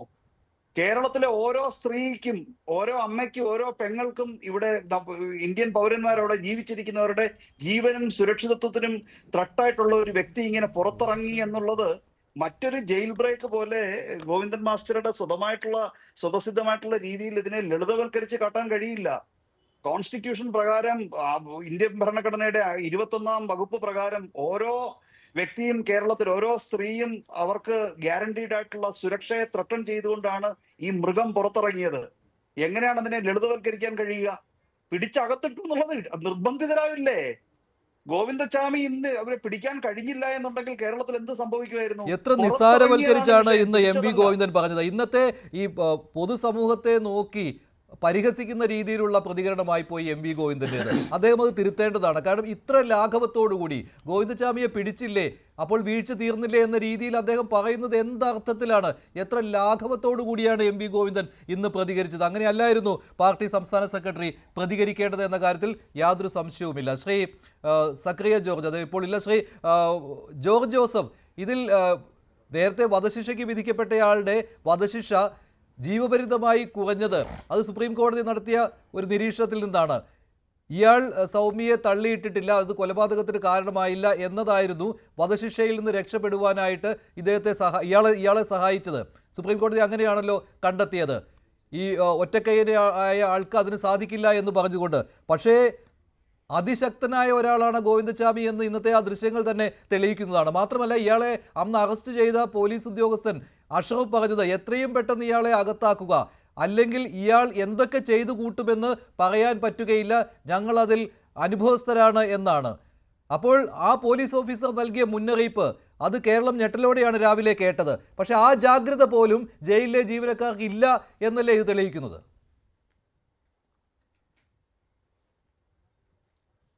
തീർച്ചയായിട്ടും അങ്ങനെ തന്നെ. കാരണം നമ്മളൊക്കെ ഈ വാർത്ത കേട്ടപ്പം തന്നെ ഞെട്ടിപ്പോയി. കാരണം അയാൾ എന്താ ചെയ്യാൻ പോകുന്നതെന്ന് നമുക്കറിയത്തില്ല. എവിടെയെങ്കിലും അടുത്ത ഞാൻ പ്രതീക്ഷിച്ചത് ഇയാളെ പിടിക്കാൻ സാധിക്കില്ല എന്നാണ് ഞാൻ കരുതുന്നത്. കാരണം നേരത്തെ ഒരു ജയിൽ ചാട്ടം ഞങ്ങളൊക്കെ കണ്ടു അന്വേഷിച്ചുള്ളതുകൊണ്ട് അവിടുന്ന് ഒരു ഏകദേശം 1 കിലോമീറ്റർ 2 കിലോമീറ്റർ ചെന്ന് കഴിഞ്ഞാൽ റെയിൽവേ ട്രാക്കിൽ ചെന്ന് ഇയാൾ കയറിപ്പോയി കഴിഞ്ഞാൽ കേരളം വിട്ടുപോകും, ഇയാളെ കിട്ടില്ല. അതേസമയത്ത് ഇയാളിനി ആ സൗമ്യയുടെ അമ്മയെ എന്തെങ്കിലും രീതി, കാരണം അവരല്ലേ മൊഴി പറഞ്ഞു ഇവനെ ഇപ്പോൾ അകത്ത് തൂക്കിക്കൊല വരെ വിധിക്കാനുള്ള കാരണം അവരുടെ ശക്തമായ മൊഴി ഉണ്ടായിരുന്നു ആ കാര്യത്തിൽ. അവർക്ക് വലിയ അപകടം പറ്റുമെന്നാണ് എനിക്ക് തോന്നിപ്പോയി. അത് നമ്മൾ പറഞ്ഞില്ലെന്നേ ഉള്ളൂ. കാരണം ഇവൻ എങ്ങനെയാണ് എന്താണ് പ്രവർത്തിക്കുന്നത് നമുക്ക് ആർക്കും പറ്റില്ല. മുറിക്കയ്യനാണ് എന്ന് പറഞ്ഞെങ്കിൽ തന്നെയും അതിൻ്റെ ശക്തി എന്താണെന്ന് നമ്മൾ കണ്ടു. അവിടുന്ന് അയാളുടെ ബോഡിയുടെ ഷേപ്പ് നമ്മൾ കണ്ടു. കാരണം അയാൾ ചെയ്യാൻ കഴിയുന്ന സാധാരണയുള്ള ഒരാളിനേക്കാളും ഇരട്ടി ശക്തി മനസ്സുള്ള ആളാണ്. അതാണ് അയാളുടെ പ്രവൃത്തിയുടെ ഇതുവരെ നമ്മൾ മനസ്സിലാക്കിയിരിക്കുന്നത്. അതുകൊണ്ട് ഇതുപോലുള്ള ആളെ പുറത്തേക്ക് ഇറക്കി വിടുന്നത് അല്ലെങ്കിൽ അയാൾ ചാടിപ്പോകുന്നത് വളരെ സമൂഹത്തിന് വളരെ ഡേഞ്ചറസ് ആണ്. രാവിലെ ഇയാൾ പുറത്തിറങ്ങാൻ സമയമായി കഴിഞ്ഞിരുന്നു അല്ലേ? ഏതാണ്ട് ആ സമയമായി കഴിഞ്ഞിരുന്നു. 2011 ഇയാളെ അറസ്റ്റ് ചെയ്തിരിക്കുന്നത്. ഏകദേശം 14 വർഷത്തോളം കഴിഞ്ഞിരിക്കുന്നു അത്. പക്ഷേ അയാൾക്കൊക്കെ വേണ്ടി ആരാണ് വരുന്നതെന്ന് ഇനിയിപ്പോൾ അന്നേരം വന്നങ്ങളെ നമുക്കറിയാനൊക്കെ ഉള്ളൂ. ആ കണ്ണൂർ സെൻട്രൽ ജയിലിൽ ഞാൻ ആലുവ കൂട്ടക്കൊല കേസിനകത്ത് ഒരാളെ ക്വസ്റ്റ്യൻ ചെയ്യാൻ പോയിട്ട് അതൊരു പാർട്ടിയുടെ സെല്ല് പോലെ അവിടെ പ്രവർത്തിക്കും. ഞാൻ 3 ദിവസം അവിടെ കിടന്ന് കറങ്ങി. കാരണം അവിടെ ഒരു പാർട്ടിയിലെ അംഗമായ ഒരാൾ ജീവപര്യന്തം തടവിന് കിടക്കുന്ന ആൾ സത്യാഗ്രഹം ചെയ്യാണ് ആ ജയിലിനകത്ത്. അവിടെ ചുറ്റുവട്ടത്ത് എല്ലാ ഉദ്യോഗസ്ഥന്മാരും നിൽക്കുകയാണ്. അയാൾ ഒരു സാക്ഷിയായിരുന്നു. അവിടെ ഒരു ക്രിമിനലിനെ എനിക്കൊന്ന് ക്വസ്റ്റ്യൻ ചെയ്യാൻ പോലും പറ്റില്ല. ഞാൻ അന്നേ മനസ്സിലാക്കിയിരുന്നു, വർഷങ്ങൾക്ക് മുമ്പത്തെ കാര്യം ഞാൻ ഈ പറയുന്നത്. ഇന്നും ആ അവസ്ഥ കുറച്ചുകൂടെ മാറി. കാരണം അവിടെ രാഷ്ട്രീയക്കാരെയൊക്കെ അവിടുത്തെ ജയിലിലെ അവിടുത്തെ ഉദ്യോഗസ്ഥന്മാരുടെ മുകളിലേക്ക് പോസ്റ്റ് ചെയ്യുന്നത് നല്ലതല്ല. അല്ലെങ്കിൽ സാമൂഹികമായ ഉള്ള ഉത്തരവാദിത്തമുള്ള ആൾക്കാരെയും കൂടെ ചേർക്കണം, രാഷ്ട്രീയക്കാരെ മാത്രമല്ല. അവിടെ ഇപ്പം ഭരിക്കുന്ന രാഷ്ട്രീയ ചേരുവയുള്ള അല്ലെങ്കിൽ രാഷ്ട്രീയക്കാരാണ് ജയിലിലെ ആ കമ്മിറ്റിയുടെ മുഴുവൻ കാര്യങ്ങളും നോക്കുന്നത്. അത് നമ്മൾ അതിൽ നിന്നൊക്കെ മാറ്റിയെടുക്കണം. കാരണം മറ്റുള്ള ആൾക്കാരും അവിടെ ഭരിക്കാൻ അവരെ ജയിൽ കമ്മിറ്റിയിൽ വരണം. എങ്കിൽ മാത്രമേ നമുക്കവിടെ ഇവിടെ രാഷ്ട്രീയപരമായിട്ട് ചിന്തിക്കുകയോ അവർക്ക് വേണ്ട സംരക്ഷണം കൊടുക്കുന്ന ഒരു സെല്ലായിട്ട് മാറിക്കഴിഞ്ഞിരിക്കുന്നു. ഏതായാലും ഗോവിന്ദസ്വാമിയുടെ ഈ അപകടകരമായ ആ ചാട്ടത്തിന് പൊതുജനങ്ങളെ അവിടുത്തെ ആ 1-2 ആൾക്കാരെ നമ്മൾ സമ്മതിച്ചു. കാരണം നമ്മളേലും വിജിലൻ്റാണ്, ജയിൽ ഉദ്യോഗസ്ഥക്കാരും വിജിലൻ്റാണ്, പോലീസിനെക്കാട്ടിലും വിജിലൻ്റാണ്. ഇങ്ങനെയുള്ള ക്രിമിനൽസൊക്കെ വെളിയിൽ ചാടിക്കഴിഞ്ഞാൽ പൊതുജനങ്ങൾ കൈകാര്യം ചെയ്യും. കാരണം ഇതുപോലെയുള്ള ക്രിമിനൽ പൊതുജനങ്ങൾ പിടിക്കാതെ ഭാഗ്യം തല്ലിക്കൊന്നേനെ ഇയാൾ. കാരണം അയാൾ ആ സെല്ലിൽ നിന്ന് പൊക്കിക്കൊണ്ട് വരുന്ന വഴിക്ക് ഒരു അടി അടിക്കുന്നത് കണ്ടു. അത് നേരത്തെ MR അഭിലാഷ് പറഞ്ഞത് അത് സുന്ദരമായ ഒരു അടിയാണ് കേരളത്തിൻ്റെ അവൻ്റെ മുഖത്തിനുണ്ട്. പക്ഷെ അവനതൊന്നും അല്ല ചിന്തിക്കുന്നത്. നമ്മളെ വിചാരിക്കുന്ന രീതിയിലുള്ള ആ ക്രിമിനലിൻ്റെ വളർച്ച വന്നിരിക്കുന്നത്. അവൻ്റെ ആദ്യത്തെ 14ഓളം കേസുകൾ തമിഴ്നാട്ടിൽ ഇയാൾ റേപ്പ് ഉള്ള കേസിന് ശിക്ഷയുണ്ട്. അത് ആ സൗമ്യയെ കൊല്ലാനായിട്ട് ആ കമ്പാർട്ട്മെൻറ്റിനകത്ത് ഒറ്റയ്ക്കായിരുന്നിടം വരെ അവൻ വെയിറ്റ് ചെയ്ത് അതിനുശേഷം ആ കുട്ടിയെ അവിടെ നിർത്തി താഴെ ട്രെയിനിന് ബോഗിയിൽ നിന്ന് വെളിയിലാക്കി ആ കാട്ടിൽ ഇവൻ ആ കുട്ടിയെ റേപ്പ് ചെയ്ത് കൊന്ന് 4-ാം ദിവസം ആ കുട്ടി മരിച്ച സംഭവമാണിത്. ഇവനെ നമ്മൾ തൂക്കിക്കൊലയ്ക്ക് പൊതുവെ എതിരാണെങ്കിലും ഇതുപോലെയുള്ള ക്രിമിനൽസിനെ സമൂഹത്തിന് ആവശ്യമില്ലല്ലോ. അപ്പോൾ അതുകൊണ്ട് അങ്ങനെയുള്ളവരെ തീർച്ചയായിട്ടും ക്യാപിറ്റൽ പണിഷ്മെൻറ്റിന് വിധേയമാക്കണം. ഇതൊക്കെ നമുക്ക് വീണ്ടും ചിന്തിക്കാൻ തോന്നുന്നു. ഇന്ത്യ പോലെയുള്ള രാജ്യത്തും ലോകത്തിൻ്റെ പല ഭാഗത്തും ഇന്ന് ഈ തൂക്കിക്കൊല മാറ്റിക്കൊണ്ടിരിക്കുകയാണ്. വളരെ ഈ ഗൾഫ് കൺട്രികളിൽ മാത്രമാണ് ആ രീതിയിലുള്ള തൂക്കിക്കൊല. ബാക്കി എല്ലായിടത്തും ജീവപര്യന്തം മരണം വരെ തടവാണ് കൊടുത്തുകൊണ്ടിരിക്കുന്നത്. ഇന്ത്യയും അങ്ങനെ ധാരാളം മാറി പോയിരിക്കുന്നു. അതുകൊണ്ടാണ് ഇയാളെപ്പോലെയുള്ള ആൾക്കാർ സുപ്രീം കോടതി ചെന്ന് കഴിഞ്ഞപ്പം ഇയാളുടെ ആ മർഡർ ഒറ്റക്കൈന് ചെയ്യാൻ പറ്റുന്നുള്ള ആ നിരീക്ഷണം തെറ്റാണെന്ന് മനസ്സിലായോ. ഒറ്റ കൈ വെച്ചിട്ട് ആ ഒരു കൈയുടെ ബലത്തിൽ മറ്റേ കൈ മുക്കാ കൈയുമായിട്ട് മതിലിന്റെ 20 അടി മുകളിൽ കൂടെ കയറി ഇറങ്ങി പോയില്ലേ. അപ്പോൾ സുപ്രീം കോടതിയുടെ നിരീക്ഷണം തെറ്റാണെന്ന് തെളിഞ്ഞിരിക്കുകയാണ്. സുപ്രീം കോടതിയോടുള്ള ബഹുമാനത്തോടുകൂടി തന്നെ പറയട്ടെ, ആ നിരീക്ഷണം തെറ്റാണെന്ന് ഈ ഒറ്റ ജയിൽ ചാട്ടത്തിൽ തന്നെ ബോധ്യമായിരിക്കുകയാണ്. നന്ദി ശ്രീ ജോർജ് ജോസഫ്. താങ്കൾക്ക് മറ്റൊരു ചർച്ചയിൽ പങ്കെടുക്കേണ്ടതാണല്ലോ. ശ്രീ സക്കറിയ ജോർജ്, ഈ രാവിലെ ഇത്ര വൈകി ജയിൽ അധികൃതർ അറിഞ്ഞു, ഇത് വിശ്വസിക്കാൻ പറ്റുന്ന കാര്യമാണോ? 1:15 സെല്ലിൽ നിന്ന് ഇറങ്ങുന്ന ഗോവിന്ദച്ചാമി ഈ സെല്ലിന്റെ അഴി നേരത്തെ തന്നെ മുറിച്ചു തുടങ്ങിയതായിരിക്കുമല്ലോ ദിവസങ്ങൾക്ക് മുന്നേ, അല്ലെങ്കിൽ സാധിക്കുകയില്ല. സ്ഥൂലമായ വളരെ ചെറിയ ശരീരമാക്കി അദ്ദേഹം മാറ്റിയിരുന്നു. നേരത്തെ വണ്ണം കൂടിയ ഒരാളായിരുന്നു. കോടതിയിലേക്ക് കൊണ്ടുവരുന്ന സമയത്തൊക്കെ വലിയ വിമർശനം ഉയർന്നതാണ്. ജയിലിലെ ആഹാരം കഴിച്ച് തടിച്ചു കൊഴുത്തു ഗോവിന്ദച്ചാമി എന്നൊക്കെ. പക്ഷേ ഇന്ന് കണ്ടപ്പോൾ വളരെ മെലിഞ്ഞ ശരീരപ്രകൃതിയാണ് ഗോവിന്ദച്ചാമിക്ക്. അപ്പോൾ അതിനുവേണ്ടിയുള്ള തയ്യാറെടുപ്പുകൾ നടത്തിയിരുന്നു. ഇത് ജയിൽ അധികൃതർ അറിഞ്ഞില്ല. പിന്നെ രാവിലെ 1:15 പുലർച്ചെ ഇറങ്ങിയ ആൾ 4:15 മതിൽ ചാടി വെളിയിലെത്തുന്നു. പക്ഷേ 7 മണിക്ക് ലോക്കൽ പോലീസ് അറിയുന്നു. ഇത് വിശ്വസിക്കാൻ പറ്റുന്ന കാര്യമാണോ? വിശ്വസിക്കാൻ പറ്റുന്ന കാര്യമാണെങ്കിൽ ആണോ എന്ന് ചോദിച്ചാൽ വിശ്വസിച്ചേ പറ്റുള്ളൂ. നമ്മളിത് ഹൈ സെക്യൂരിറ്റി ജയിലാണെന്ന്, അതീവ സുരക്ഷാ ജയിലാണെന്ന് പറഞ്ഞു. അവിടെ ഒരു സുരക്ഷിതത്വം ഇല്ല എന്ന് ഒരു കൈ മാത്രം മറ്റേ കൈ ആംപ്യൂട്ട് ചെയ്ത് ഇരിക്കുന്ന ഗോവിന്ദച്ചാമി തന്നെ തെളിയിച്ചു. ഇതിന് ISROയിലെ ശാസ്ത്രജ്ഞന്മാരോ ആരെങ്കിലും വന്ന് ഇത് പരിശോധിച്ച് ഇതിൻ്റെ സെക്യൂരിറ്റി സ്ട്രെങ്ത് ഒന്നും വെരിഫൈ ചെയ്യേണ്ട ഒരു കാര്യം ഉണ്ടായില്ല. ഒരു ഗോവിന്ദച്ചാമി തന്നെ തെളിയിച്ചു തന്നു കണ്ണൂർ ജയില്, സെൻട്രൽ പ്രിസൺ ഒന്നുമല്ല എന്ന്. സാക്ഷാൽ മുഖ്യമന്ത്രിയുടെ ജയിലാണ്. കഴിഞ്ഞ 1-ാം തീയതി സംസ്ഥാന പോലീസ് മേധാവി ചാർജ് എടുത്തു കഴിഞ്ഞതിന് ശേഷം ഈ സർക്കാരിൻ്റെ 4ാം മന്ത്രിസഭയുടെ വാർഷികത്തിൻ്റെ ആഘോഷത്തിന് വേണ്ടിയിട്ട് അവിടെ മീറ്റിംഗിൽ പങ്കെടുക്കാൻ പോയി. ചാർജ് എടുത്തു കഴിഞ്ഞിട്ട് ഉടനെ ഫ്ലൈറ്റ് കയറി അവിടെ ചെന്നാണ്. ഒരു സംസ്ഥാന പോലീസ് മേധാവി ചിന്തിക്കണം, തൻ്റെ കീഴിലുള്ള ഉദ്യോഗസ്ഥന്മാരുടെ എന്തെല്ലാം കഷ്ടപ്പാട് കൊണ്ടാണ് ഒരു പ്രതിയെ ട്രയൽ പ്രോസസ്സിൽ, ഡ്യൂ പ്രോസസ്സിൽ കൂടി ജയിലിൽ കൊണ്ടെത്തിക്കുന്നത്. ആ ജയിൽ സുരക്ഷിതമല്ല. ഇതുപോലെ ചാടിപ്പോയെങ്കിൽ ആ തൻ്റെ കീഴിലുള്ള ആൾക്കാരുടെ sweat and tear and blood ഷെഡാണ് ഇതിൽ വേസ്റ്റഡായി പോകുന്നതെന്ന് ചിന്തിക്കാനുള്ള കഴിവ് വേണം. അപ്പോൾ മുഖ്യമന്ത്രിയുടെ അടുത്ത് പറയണം, സാറേ ഈ ജയിലിൻ്റെ സെക്യൂരിറ്റി കാര്യങ്ങൾ വളരെ നല്ലതാണ്, വളരെ ഇമ്പോർട്ടൻ്റ് ആണ്. അത് കഴിഞ്ഞിട്ട് അദ്ദേഹത്തെ കൂടെ വിളിച്ചുകൊണ്ട് കൊണ്ടുപോയി ഈ ജയിലിനകത്തെ സെക്യൂരിറ്റി നല്ലതാണോ ഇല്ലയോ നോക്കണം. മതിൽ കെട്ടിക്കൊണ്ടൊന്നും കാര്യമില്ല. How effective the jail functions എന്നുള്ളതാണ് നമ്മുടെ ആവശ്യം. കേരള പ്രിസണുകളും സംശുദ്ധീകരണ സാൻമാർഗിക സേവനങ്ങളും നിർവഹണം ചട്ടങ്ങൾ 2014, Kerala prisons and correctional services management act 2010 നിയമം ഉണ്ടാക്കി വെച്ചിട്ടുണ്ട്. അതിനകത്ത് റൂൾ 100-നകത്ത് പറയുന്നുണ്ട്, section rules to be laid before the state legislative assembly. കാലങ്ങളനുസരിച്ച് നമുക്ക് ആവശ്യമുണ്ടെങ്കിൽ നിയമങ്ങൾ ഉണ്ടാക്കുക. അത് 98 പറയുന്നുണ്ട്, പവർ ടു റിമൂവ് ഡിഫിക്കൽട്ടീസ്. ഇതൊക്കെ ആഡ് ചെയ്യണം. നമ്മുടെ പ്രധാനമന്ത്രി അദ്ദേഹം ഈയിടയ്ക്ക് UK പോയി. അവിടെ UK-യിലെ സ്റ്റാർമർ അദ്ദേഹവുമായിട്ട് ചർച്ചയൊക്കെ നടന്നു. എല്ലാം ട്രേഡാണ് നടക്കുന്നത്.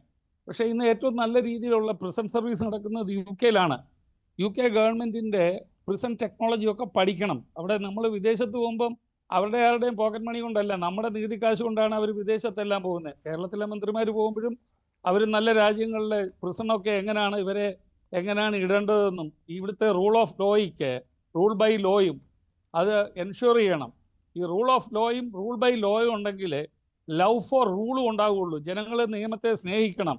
നിയമത്തെ അനുസരിക്കണമെങ്കിൽ ജനങ്ങൾക്ക് ഇവിടെ ഒരു ഇൻറ്റേർണൽ ജസ്റ്റിസ് ഉണ്ടെന്ന് അവർക്കൊരു ഫീല് വേണം. ആ ഫീലൊന്നും ഇല്ലാത്തതുകൊണ്ട് എല്ലാവർക്കും ഫ്രീ ഫോർ ഓളാണ്.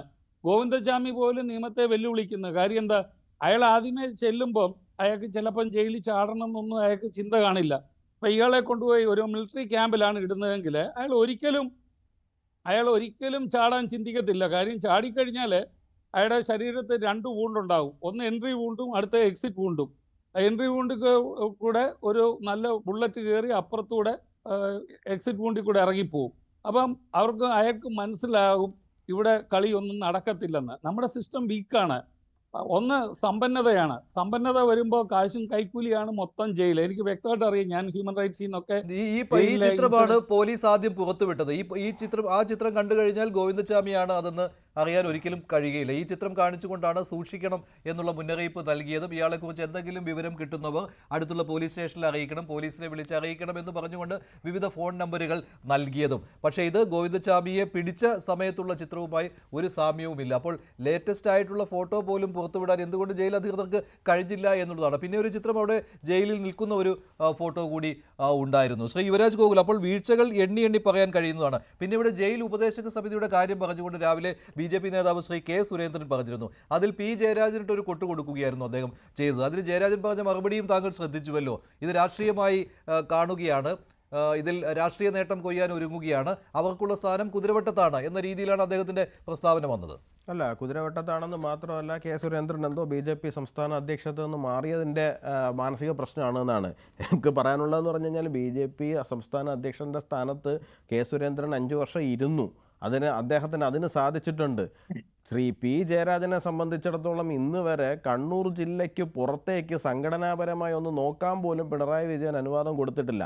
അപ്പോൾ അദ്ദേഹത്തിൻ്റെ മാനസിക പ്രശ്നം വളരെ കൂടുതലായതുകൊണ്ടാണ് അദ്ദേഹത്തിന് കുതിരവട്ടത്തെ സർവീസിനെ കുറിച്ചിട്ട് കൂടുതൽ ധാരണയുള്ളത് എന്ന് മാത്രമേ ആ വിഷയത്തിൽ പറയാനുള്ളൂ. പിന്നെ K. സുരേന്ദ്രൻ അവിടെ ഉന്നയിച്ചിരിക്കുന്ന വിഷയം വളരെ ജെന്യുവിനാണ്. കണ്ണൂർ ജയിലിൽ രാഷ്ട്രീയമായിട്ട് ഇപ്പോൾ നേരത്തെ തന്നെ നമ്മുടെ ജോർജ് ജോസഫ് സാർ ഉൾപ്പെടെ പറഞ്ഞതുപോലെ തന്നെ എന്തിനാണ് കണ്ണൂർ ജയിലിൽ ഈ പറയുന്ന CPM-കാരെ തന്നെ ഇത്രയധികം CPM ക്രിമിനലുകളെ കൊണ്ട് നിറഞ്ഞിരിക്കുന്ന ഒരു ജയിലിനകത്ത് CPM-ന്റെ P ജയരാജനെ പോലെയുള്ള നേതാക്കളെയൊക്കെ അതിൻ്റെ ഉപദേശക സമിതിയിൽ വെച്ചിരിക്കുന്നു? ഉപദേശിക്കാൻ പറ്റിയ ആൾക്കാരാണോ ഇവർ? ക്രിമിനലുകളെ ഉപദേശിച്ച് നേരായ വഴിക്ക് കൊണ്ട്, അതായത് ജയിലിൻ്റെ മൊത്തത്തിലുള്ള സംവിധാനങ്ങളെ മൊത്തം ഉപദേശിക്കാൻ പറ്റുന്ന ആൾക്കാരാണോ ഇവർ? അത് എനിക്ക് മനസ്സിലാവുന്നില്ല. എന്തിനാണ് ഇവർ കുറച്ചുകൂടി കാര്യപ്രാപ്തിയുള്ള ആൾക്കാരെയല്ല അതിനകത്ത് വെക്കേണ്ടുന്നത്? പകരം ഇത്തരത്തിലുള്ള ആൾക്കാരെ അതിനകത്ത് കൊണ്ടുവന്നിരിക്കുന്നത് തന്നെ ഈ ക്രിമിനലുകളെ, അകത്ത് കിടക്കുന്ന ക്രിമിനലുകളെ പുറത്തെത്തിക്കുവാനും അവരെ ഉപയോഗിച്ചുകൊണ്ട് മറ്റ് ക്രൈമുകൾ ചെയ്യുവാനും വേണ്ടിയിട്ടാണ്. അപ്പോൾ തീർച്ചയായിട്ടും അതിന് വേണ്ടിയിട്ടൊരു പർട്ടിക്കുലർ സിസ്റ്റം അതിനകത്ത് എത്രയോ കാലങ്ങളായിട്ട് റൺ ചെയ്യപ്പെടുന്നുണ്ട് എന്നുള്ള കാര്യമാണ് നമ്മൾ മനസ്സിലാക്കേണ്ടത്. ആ സിസ്റ്റമാണ് ഇവിടെ ഗോവിന്ദച്ചാമി ഉൾപ്പെടെയുള്ള ആൾക്കാർ വളരെ ഭംഗിയായിട്ട് ഉപയോഗിച്ചിരിക്കുന്നതും കേരളത്തിൻ്റെ പൊതുസമൂഹത്തിലേക്ക് അവർ രക്ഷപ്പെട്ട് വരികയും ചെയ്യുന്ന സാഹചര്യം ഉണ്ടായിരിക്കുന്നത്. ഇപ്പോൾ നേരത്തെ ജോർജ് ജോസഫ് സാർ പറഞ്ഞതുപോലെ തന്നെ സൗമ്യയുടെ അമ്മ മാത്രമല്ല അവിടെ വിഷയം. പ്രോസിക്യൂഷനോട് അയാൾ പറഞ്ഞിട്ടാണ് പോയിരിക്കുന്നത്, ഞാൻ നിങ്ങളെ കാണിച്ച് തരാം എന്ന് പറഞ്ഞിട്ടാണ് അയാൾ ജയിലിലേക്ക് പോയിരിക്കുന്നത്.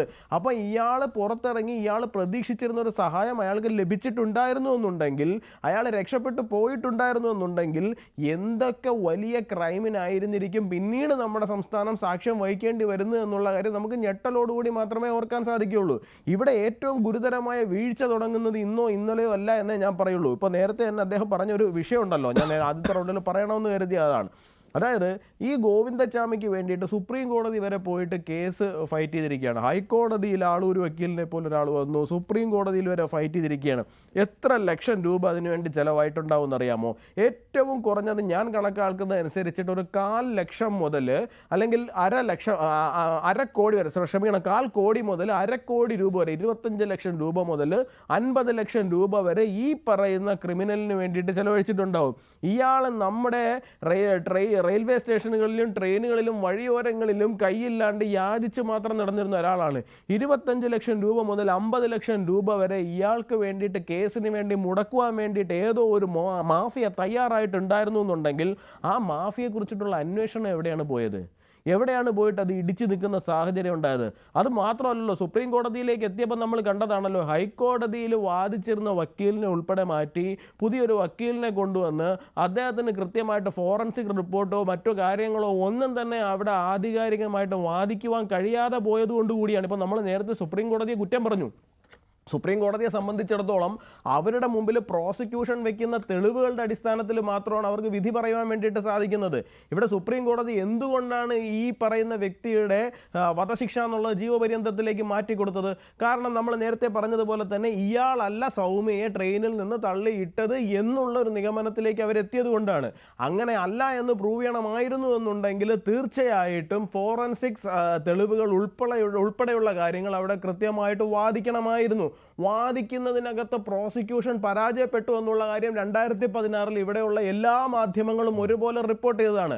അപ്പോൾ അങ്ങനെ സംഭവിച്ചിട്ടുണ്ടെങ്കിൽ അത് ആർക്കു വേണ്ടി പ്രോസിക്യൂഷനെ ഇത്രയും ലാഘവത്തോടുകൂടി ഇതുപോലൊരു കേസ് വാദിക്കുവാൻ വിട്ടു എന്നുള്ള കാര്യവും ഇവിടുത്തെ സർക്കാർ പറയേണ്ടതാണ്. ജിഷ വധക്കേസുമായി ബന്ധപ്പെട്ടിട്ട് ആ ഒരു ഒറ്റ കേസിൻ്റെ വലിയ രീതിയിലുള്ള ക്യാമ്പയിൻ നടത്തിയാണ്, സ്ത്രീ സുരക്ഷ മുൻനിർത്തിയാണ് നമ്മുടെ പിണറായി സർക്കാർ ആദ്യമായിട്ട് അധികാരത്തിൽ വരുന്നത്.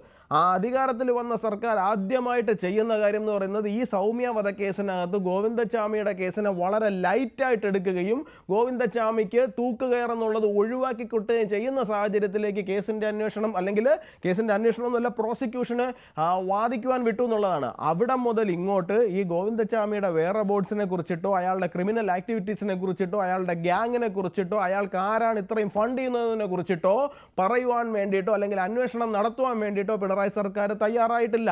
അതിൻ്റെ തുടർച്ച മാത്രമാണ് ഏറ്റവും അവസാനത്തെ ഈ വീഴ്ചയിൽ വന്ന് നിൽക്കുന്നത്. ഇവിടെ രാവിലെ BJPയുടെ മുൻ സംസ്ഥാന അധ്യക്ഷൻ ഉൾപ്പെടെ നിലവിലെ BJPയുടെ അധ്യക്ഷൻ ശ്രീ രാജീവ് ചന്ദ്രശേഖർജി ഉൾപ്പെടെ ഉന്നയിച്ചിരിക്കുന്ന വിഷയങ്ങളെന്ന് പറയുന്നത് കേരളത്തിലെ ജയിലുകളിൽ ഇപ്പോൾ നടന്നുകൊണ്ടിരിക്കുന്ന ഈ ക്രിമിനൽ ആക്ടിവിറ്റികൾക്ക് മുഴുവൻ കുട പിടിച്ചു കൊടുത്തിരിക്കുന്നത് CPM-ന്റെ ഒരു ഗൂഢസംഘമാണ്. അതിനൊരു ഉദാഹരണമാണല്ലോ ശ്രീ ബലദേവ് സച്ചിദാനന്ദൻ. ഇപ്പോൾ കണ്ണൂർ സെൻട്രൽ ജയിലിൽ തന്നെ ഉപദേശക സമിതിയിലെ അനൗദ്യോഗിക അംഗങ്ങളിലെ P ജയരാജനും അതുപോലെ തന്നെ രാജഗോപാലൻ MLA-യുമാണ്. അപ്പോൾ ഇതൊക്കെ ഈ ജനം കണ്ടുകൊണ്ടിരിക്കുന്ന കാര്യമാണ്. എന്നിട്ട് എന്തെങ്കിലും പറഞ്ഞാലോ ഇങ്ങോട്ട് ചാടിക്കടിക്കാൻ വരും, നിങ്ങൾ ഇതെല്ലാം രാഷ്ട്രീയമായി ഉപയോഗപ്പെടുത്തുകയാണ് എന്ന്. ഇപ്പോൾ എങ്ങനെയാണ്? ഇപ്പോൾ താങ്കൾക്ക് പോലും ഇതിനെ അനുകൂലിക്കാൻ കഴിയുന്നില്ലല്ലോ. ഈ പറയുന്ന ഗോവിന്ദച്ചാമി കണ്ണൂർ സെൻട്രൽ ജയിലിന് വെളിയിലേക്ക് ഒറ്റക്കൈയിൽ ചാടി വന്നപ്പോൾ അല്ല, തെറ്റായ കാര്യങ്ങളെ അംഗീകരിക്കാൻ എനിക്കെന്നല്ല ആർക്കും പറ്റത്തില്ല. കാര്യം അത് അംഗീകരിക്കുകയാണെങ്കിൽ അതിന് ജനം അംഗീകരിക്കത്തില്ല. പൊതുജനത്തിന്റെ ഒരു കാഴ്ചപ്പാട് ഉണ്ടായിരിക്കണ്ടല്ലോ രാഷ്ട്രീയ പ്രവർത്തകർക്ക്. എങ്കിലല്ലേ അവർ രാഷ്ട്രീയ സാമൂഹ്യ പ്രവർത്തകരാകത്തും. പിന്നെ ഒരു കാര്യം നമുക്കറിയാം, കോടതി നിരീക്ഷണങ്ങൾ പലപ്പോഴും ഭൂരിപക്ഷവും തെറ്റുകയാണ്. കാര്യം, ഒരേ കേസിൽ ജില്ലാ കോടതി ഒരു വിധി പറഞ്ഞാൽ അതിനെതിരെ ഹൈക്കോടതി വിധി പറയുന്നു. അപ്പൊ ജില്ലാ കോടതി നിരീക്ഷണം തെറ്റാണ്. അതേ കേസിൽ തന്നെ ഹൈക്കോടതി വിധിക്കെതിരെ സുപ്രീം കോടതി വിധി പറയുന്നു, അവിടെയും തെറ്റുപറ്റുന്നു. ഈ സുപ്രീം കോടതിക്ക് മുകളിൽ മറ്റൊരു കോടതി ഉണ്ടായിരുന്നെങ്കിൽ ഇതിനെതിരെ വിധി പറഞ്ഞാനെ. അപ്പോൾ തീർച്ചയായിട്ടും പല കോടതികളുടെയും നിരീക്ഷണങ്ങൾ തെറ്റാണ്, ഒന്നും അന്തിമമല്ല. സുപ്രീം കോടതിക്ക് മുകളിൽ ഒരു കോടതി ഇല്ലാത്തതുകൊണ്ട് അവർ പറഞ്ഞതാണ് ശരി എന്ന് നമ്മൾ അങ്ങ് വിശ്വസിക്കുന്നു. അതാണ് ഒരു കാര്യം. പിന്നെ ഇവിടുത്തെ ഈ അഡ്വൈസറി കമ്മിറ്റിയുടെ കാര്യം പറഞ്ഞു. ഇവിടെ മാത്രമല്ല, പലയിടത്തും ഈ അഡ്വൈസറി കമ്മിറ്റി എന്ന് പറയുന്ന ഒരു വിഷയവുമായി ബന്ധപ്പെട്ട ഒരു അഡ്വൈസറി കമ്മിറ്റി ഉണ്ടെങ്കിൽ ആ വിഷയത്തിൽ നോളജ് ഉള്ളവർ വേണം അത് കൈകാര്യം ചെയ്യാൻ. അല്ലാതെ ആരെങ്കിലും പിടിച്ച് 4 പേരെ അഡ്വൈസറി കമ്മിറ്റി ആക്കി കഴിഞ്ഞാൽ അതിനകത്ത് കുഴപ്പങ്ങൾ സംഭവിക്കും. അപ്പൊ ജയിലുമായിട്ട് ബന്ധമുള്ളവരോ പോലീസുമായിട്ട് ബന്ധമുള്ളവരോ ക്രിമിനൽസിന്റെ മനസ്സറിയാവുന്നവർ, ക്രിമിനോളജി ആ രീതിയിൽ അറിയാവുന്നവരോ, അല്ലെങ്കിൽ ഇതിനകത്തൊരു ജുഡീഷ്യൽ റിവ്യൂ ഒക്കെ ഉണ്ടാകണം. അങ്ങനെയുള്ളവരാണ് അഡ്വൈസറി കമ്മിറ്റി ഇരിക്കുന്നതെങ്കിൽ ഈ പ്രതികൾ ഏതൊക്കെ രീതിയിൽ രക്ഷപ്പെടാനുള്ള സാധ്യതയുണ്ട്, ഈ പ്രതികൾക്ക് ആരൊക്കെ എന്തൊക്കെ സഹായം നൽകാനുള്ള സാധ്യതയുണ്ട്, ഇതൊക്കെ മനസ്സിലാക്കാൻ പറ്റും. അതിപ്പോ ഇടതുപക്ഷം ഭരിച്ചാലും കോൺഗ്രസ് ഭരിച്ചാലും BJP ഭരിച്ചാലും ഇങ്ങനെയുള്ള അഡ്വൈസറി കമ്മിറ്റികൾ എടുക്കുമ്പോൾ എന്താ വാക്കിന്റെ അർത്ഥം? ഉപദേശക സമിതി എന്നാണ്. അവർക്ക് വേണ്ടുന്ന ഉപദേശങ്ങൾ കാലാകാലങ്ങളിൽ കൊടുക്കുക. അതിനുള്ള കഴിവും അതിനെക്കുറിച്ച് അറിവും ഉണ്ടായിരിക്കണം. കഴിവ് മാത്രം പോരാ. ഏത് വിഷയത്തിലാണോ ഉപദേശക സമിതി ആകുന്നത് ആ ഉപദേശകന് ആദ്യം അറിവുണ്ടാകണ്ടേ, എങ്കിലല്ലേ അത് വേണ്ടുന്ന ഉപദേശം മറ്റുള്ളവർക്ക് കൊടുക്കാൻ പറ്റും.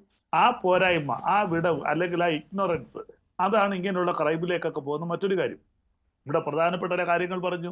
ശരിയാണ്, ചില കേസുകളിൽ കോടതിയിൽ അപ്പിയർ ചെയ്ത് ഞങ്ങൾ ഫേക്കാരോട് ചില പ്രതികൾ പുറത്തേക്ക് വരുമ്പോൾ അതുപോലെ പ്രോസിക്യൂട്ടർമാർക്ക് ഭീഷണി ഉണ്ടാകാറുണ്ട്. കോടതിക്ക് അകത്ത് വെച്ച് വക്കീലിനെ ചീത്ത വിളിച്ചിട്ടുള്ള നിരവധി കേസുകളുണ്ട്. കാര്യം നല്ലപോലെ കേസ് വിസ്തരിച്ച് പോകുമ്പോൾ ചിലപ്പോൾ അങ്ങനെയുള്ള പ്രശ്നങ്ങൾ ഉണ്ടാകാറുണ്ട്. അവർക്ക് ഭീഷണികളും പുറത്തുണ്ടാകാറുണ്ട്. എന്തിന് ജഡ്ജിമാർക്ക്, ഈ വിധി പറഞ്ഞ ജഡ്ജിക്ക് വരെ അപകട ഭീഷണി ഉണ്ടാകാം. ജഡ്ജിക്കെതിരെ വരെ തിരിയുന്ന എത്രയോ സംഭവങ്ങളുണ്ട്. അപ്പൊ ഇങ്ങനെയുള്ള കൊടും ക്രിമിനൽസ് പുറത്തു വന്നാൽ അവർക്ക് നഷ്ടപ്പെടാനൊന്നുമില്ല. കാര്യം കുടുംബ ബന്ധങ്ങളോ ഒന്നുമില്ല. അപ്പോൾ അവർ എന്ത് ഭീഷണിയിലേക്ക് പോകും?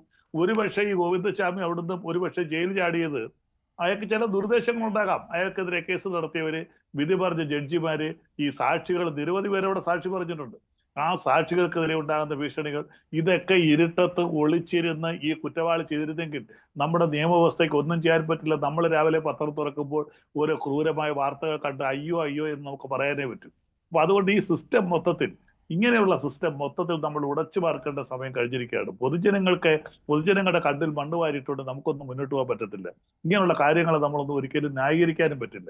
ധീരമായ നിലപാടാണ് താങ്കളുടെ, അഭിനന്ദനം അർഹിക്കുന്ന നിലപാടാണ്. കാരണം താങ്കളെ പോലുള്ള ഒരാൾക്ക് സ്ഥിരമായിട്ട് സർക്കാരിനെ താങ്കൾ പല കാര്യങ്ങളിലും ന്യായീകരിക്കുന്ന ആളാണ്, താങ്കൾ ഡിഫെൻഡ് ചെയ്യാറുള്ള ആളാണ്. പക്ഷേ ഇക്കാര്യത്തിൽ ജനങ്ങൾക്കൊപ്പം നിന്നു താങ്കൾ എന്നുള്ളത് എടുത്തു പറയേണ്ട കാര്യമാണ്. Shri M R Abhilash, supreme കോടതിയുടെ ആ നിരീക്ഷണങ്ങൾ തെറ്റെന്ന് തെളിയുന്നതാണല്ലോ ഇപ്പോൾ ഈ കണ്ണൂർ സെൻട്രൽ ജയിലിന്റെ മുകളിലൂടെ ഗോവിന്ദസ്വാമി ഒറ്റക്കൈയിൽ വെളിയിലെത്തിയത്. ശ്രീ മഞ്ജുഷ്, അതിന്റെ മാത്രം അടിസ്ഥാനത്തിലല്ല സുപ്രീം കോടതിയുടെ വിധി വന്നത്. നേരത്തെ ഇവിടെ സൂചിപ്പിച്ചതിൽ നിന്നും വ്യത്യസ്തമായിട്ട് ഈ ഗോവിന്ദസ്വാമിയെ പ്രതിനിധീകരിച്ചത് സുപ്രീം കോടതിയിൽ വലിയ വാദം നടന്നതുകൊണ്ടല്ല അദ്ദേഹത്തിന്റെ വധശിക്ഷ എന്നുള്ളത് ഡൗൺഗ്രേഡ് ചെയ്തത്. അതായത് ഈ ട്രെയിനിൽ നിന്നും തള്ളിയിട്ട് കൊന്നു എന്ന ആ ഒരു വാദത്തിന് ഉപോദ്ബലകമായിട്ടുള്ള തെളിവുകൾ വിചാരണാ വേളയിൽ ഹാജരാക്കാൻ കഴിഞ്ഞില്ല എന്നതും അതിന് വിരുദ്ധമായിട്ടുള്ള തെളിവുകൾ പ്രോസിക്യൂഷന്റെ ഭാഗത്ത് നിന്ന് വിചാരണാ വേളയിൽ വന്നു എന്നതും കണക്കിലെടുത്തിട്ടാണ് സുപ്രീം കോടതി ഇതിനകത്ത് ഇടപെട്ടത്. ഗോവിന്ദസ്വാമിക്ക് വേണ്ടി പ്രതിനിധീകരിക്കാൻ അഭിഭാഷകരൊക്കെ ഉണ്ടായിരുന്നുവെങ്കിലും അതൊന്നും തന്നെ ഈ പറയുന്നത് പോലെ ശ്രീ ആളൂർ അല്ലാതെ മറ്റൊരു അഭിഭാഷകൻ ഇല്ലായിരുന്നു. അദ്ദേഹത്തിന് പോലും വാദം പറയുവാനായിട്ട് സുപ്രീം കോടതിയുടെ ഭാഗത്ത് നിന്ന് ഒരു അവസരം കൊടുക്കുന്നുണ്ടായിരുന്നില്ല. കോടതി അത് ഇടപെട്ട് ഈ ഒരു വിഷയത്തിൽ ഞങ്ങളുടെ നിയമബോധമാണ് അത് തീരുമാനിക്കേണ്ടത് എന്ന ഒരു നിലപാടോടുകൂടി സുപ്രീം കോടതിയെ സംബന്ധിച്ചിടത്തോളം കേരളത്തിൽ നടക്കുന്ന ഒരു വിഷയത്തിന്റെ പ്രാദേശികമായിട്ടുള്ള സെൻസിറ്റിവിറ്റി കോടതി ശ്രദ്ധിക്കില്ല. ഒരു സംസ്ഥാനത്ത് നടക്കുന്നത് വളരെ കൃത്യമായിട്ട് നിയമത്തിൽ മാത്രം ഊന്നിക്കൊണ്ട് ആ ബെഞ്ചിലുണ്ടായിരുന്നത് സുപ്രീം കോടതിയിൽ തന്നെ ക്രിമിനൽ നിയമത്തിൽ ഏറ്റവും കൂടുതൽ അവഗാഹം ഉണ്ടായിരുന്ന ന്യായാധിപരുമായിരുന്നു. അവരെ സംബന്ധിച്ചിടത്തോളം വിചാരണാ വേളയിൽ വന്നിട്ടുള്ള പാളിച്ചകൾ, കേരള സർക്കാർ സുപ്രീം കോടതിയിൽ കേസ് നന്നായിട്ട് തന്നെയായിരുന്നു നടത്തിയതെന്നുള്ളതാണ് എൻ്റെ ബോധ്യം. പക്ഷേ വിചാരണാ വേളയിൽ വന്നിട്ടുള്ള പാളിച്ചകൾ, പ്രോസിക്യൂഷൻ മൊഴി എങ്ങനെയാണോ പ്രോസിക്യൂഷന്റെ വേർഷന് വിരുദ്ധമായിട്ട് വരുന്നതായിട്ട് സുപ്രീം കോടതിക്ക് മനസ്സിലാക്കാൻ കഴിഞ്ഞത്, അതിന്റെ അടിസ്ഥാനത്തിൽ ഒരാളെ തൂക്കിക്കൊല്ലുക എന്ന് പറയുന്നത് അത് വളരെ ക്യാപിറ്റൽ പണിഷ്മെന്റ് ആയിരുന്നു എന്നതുകൊണ്ട് തന്നെ അത് ഏറ്റവും ഗ്രേവ് ആയിട്ടുള്ള കേസസിൽ മാത്രം, റയറസ്റ്റ് ഓഫ് ദ റയർ കേസസിൽ മാത്രമാണ് അങ്ങനെ ഒരു ശിക്ഷ നൽകാൻ കഴിയുന്നത്.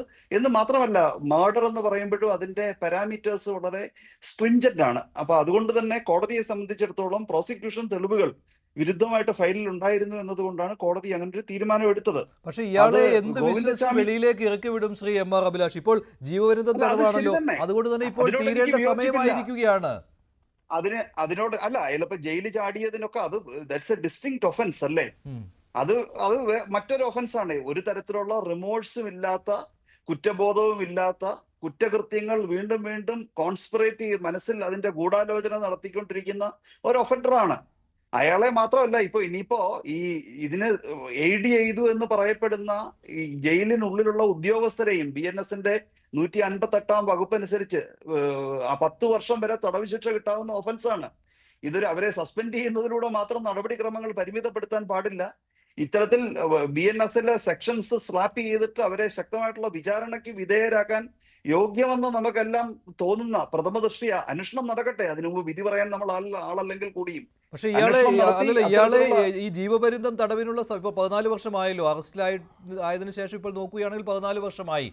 വെളിയിൽ വരുവാനുള്ള ഒരു സാഹചര്യം തന്നെ ആയിരുന്നോ ഇപ്പോൾ? അല്ല, ജയിലിൽ ചാടുന്ന ഡിസ്റ്റിങ്ക്ട് ഒഫൻസും കൂടെ ആണല്ലോ ശ്രീ മഞ്ജുഷ്. അപ്പോൾ വെളിയിൽ ഉടനെ എന്തായാലും ഉടനെ അദ്ദേഹത്തിന് പുറത്തു വരാൻ കഴിയുകയില്ല.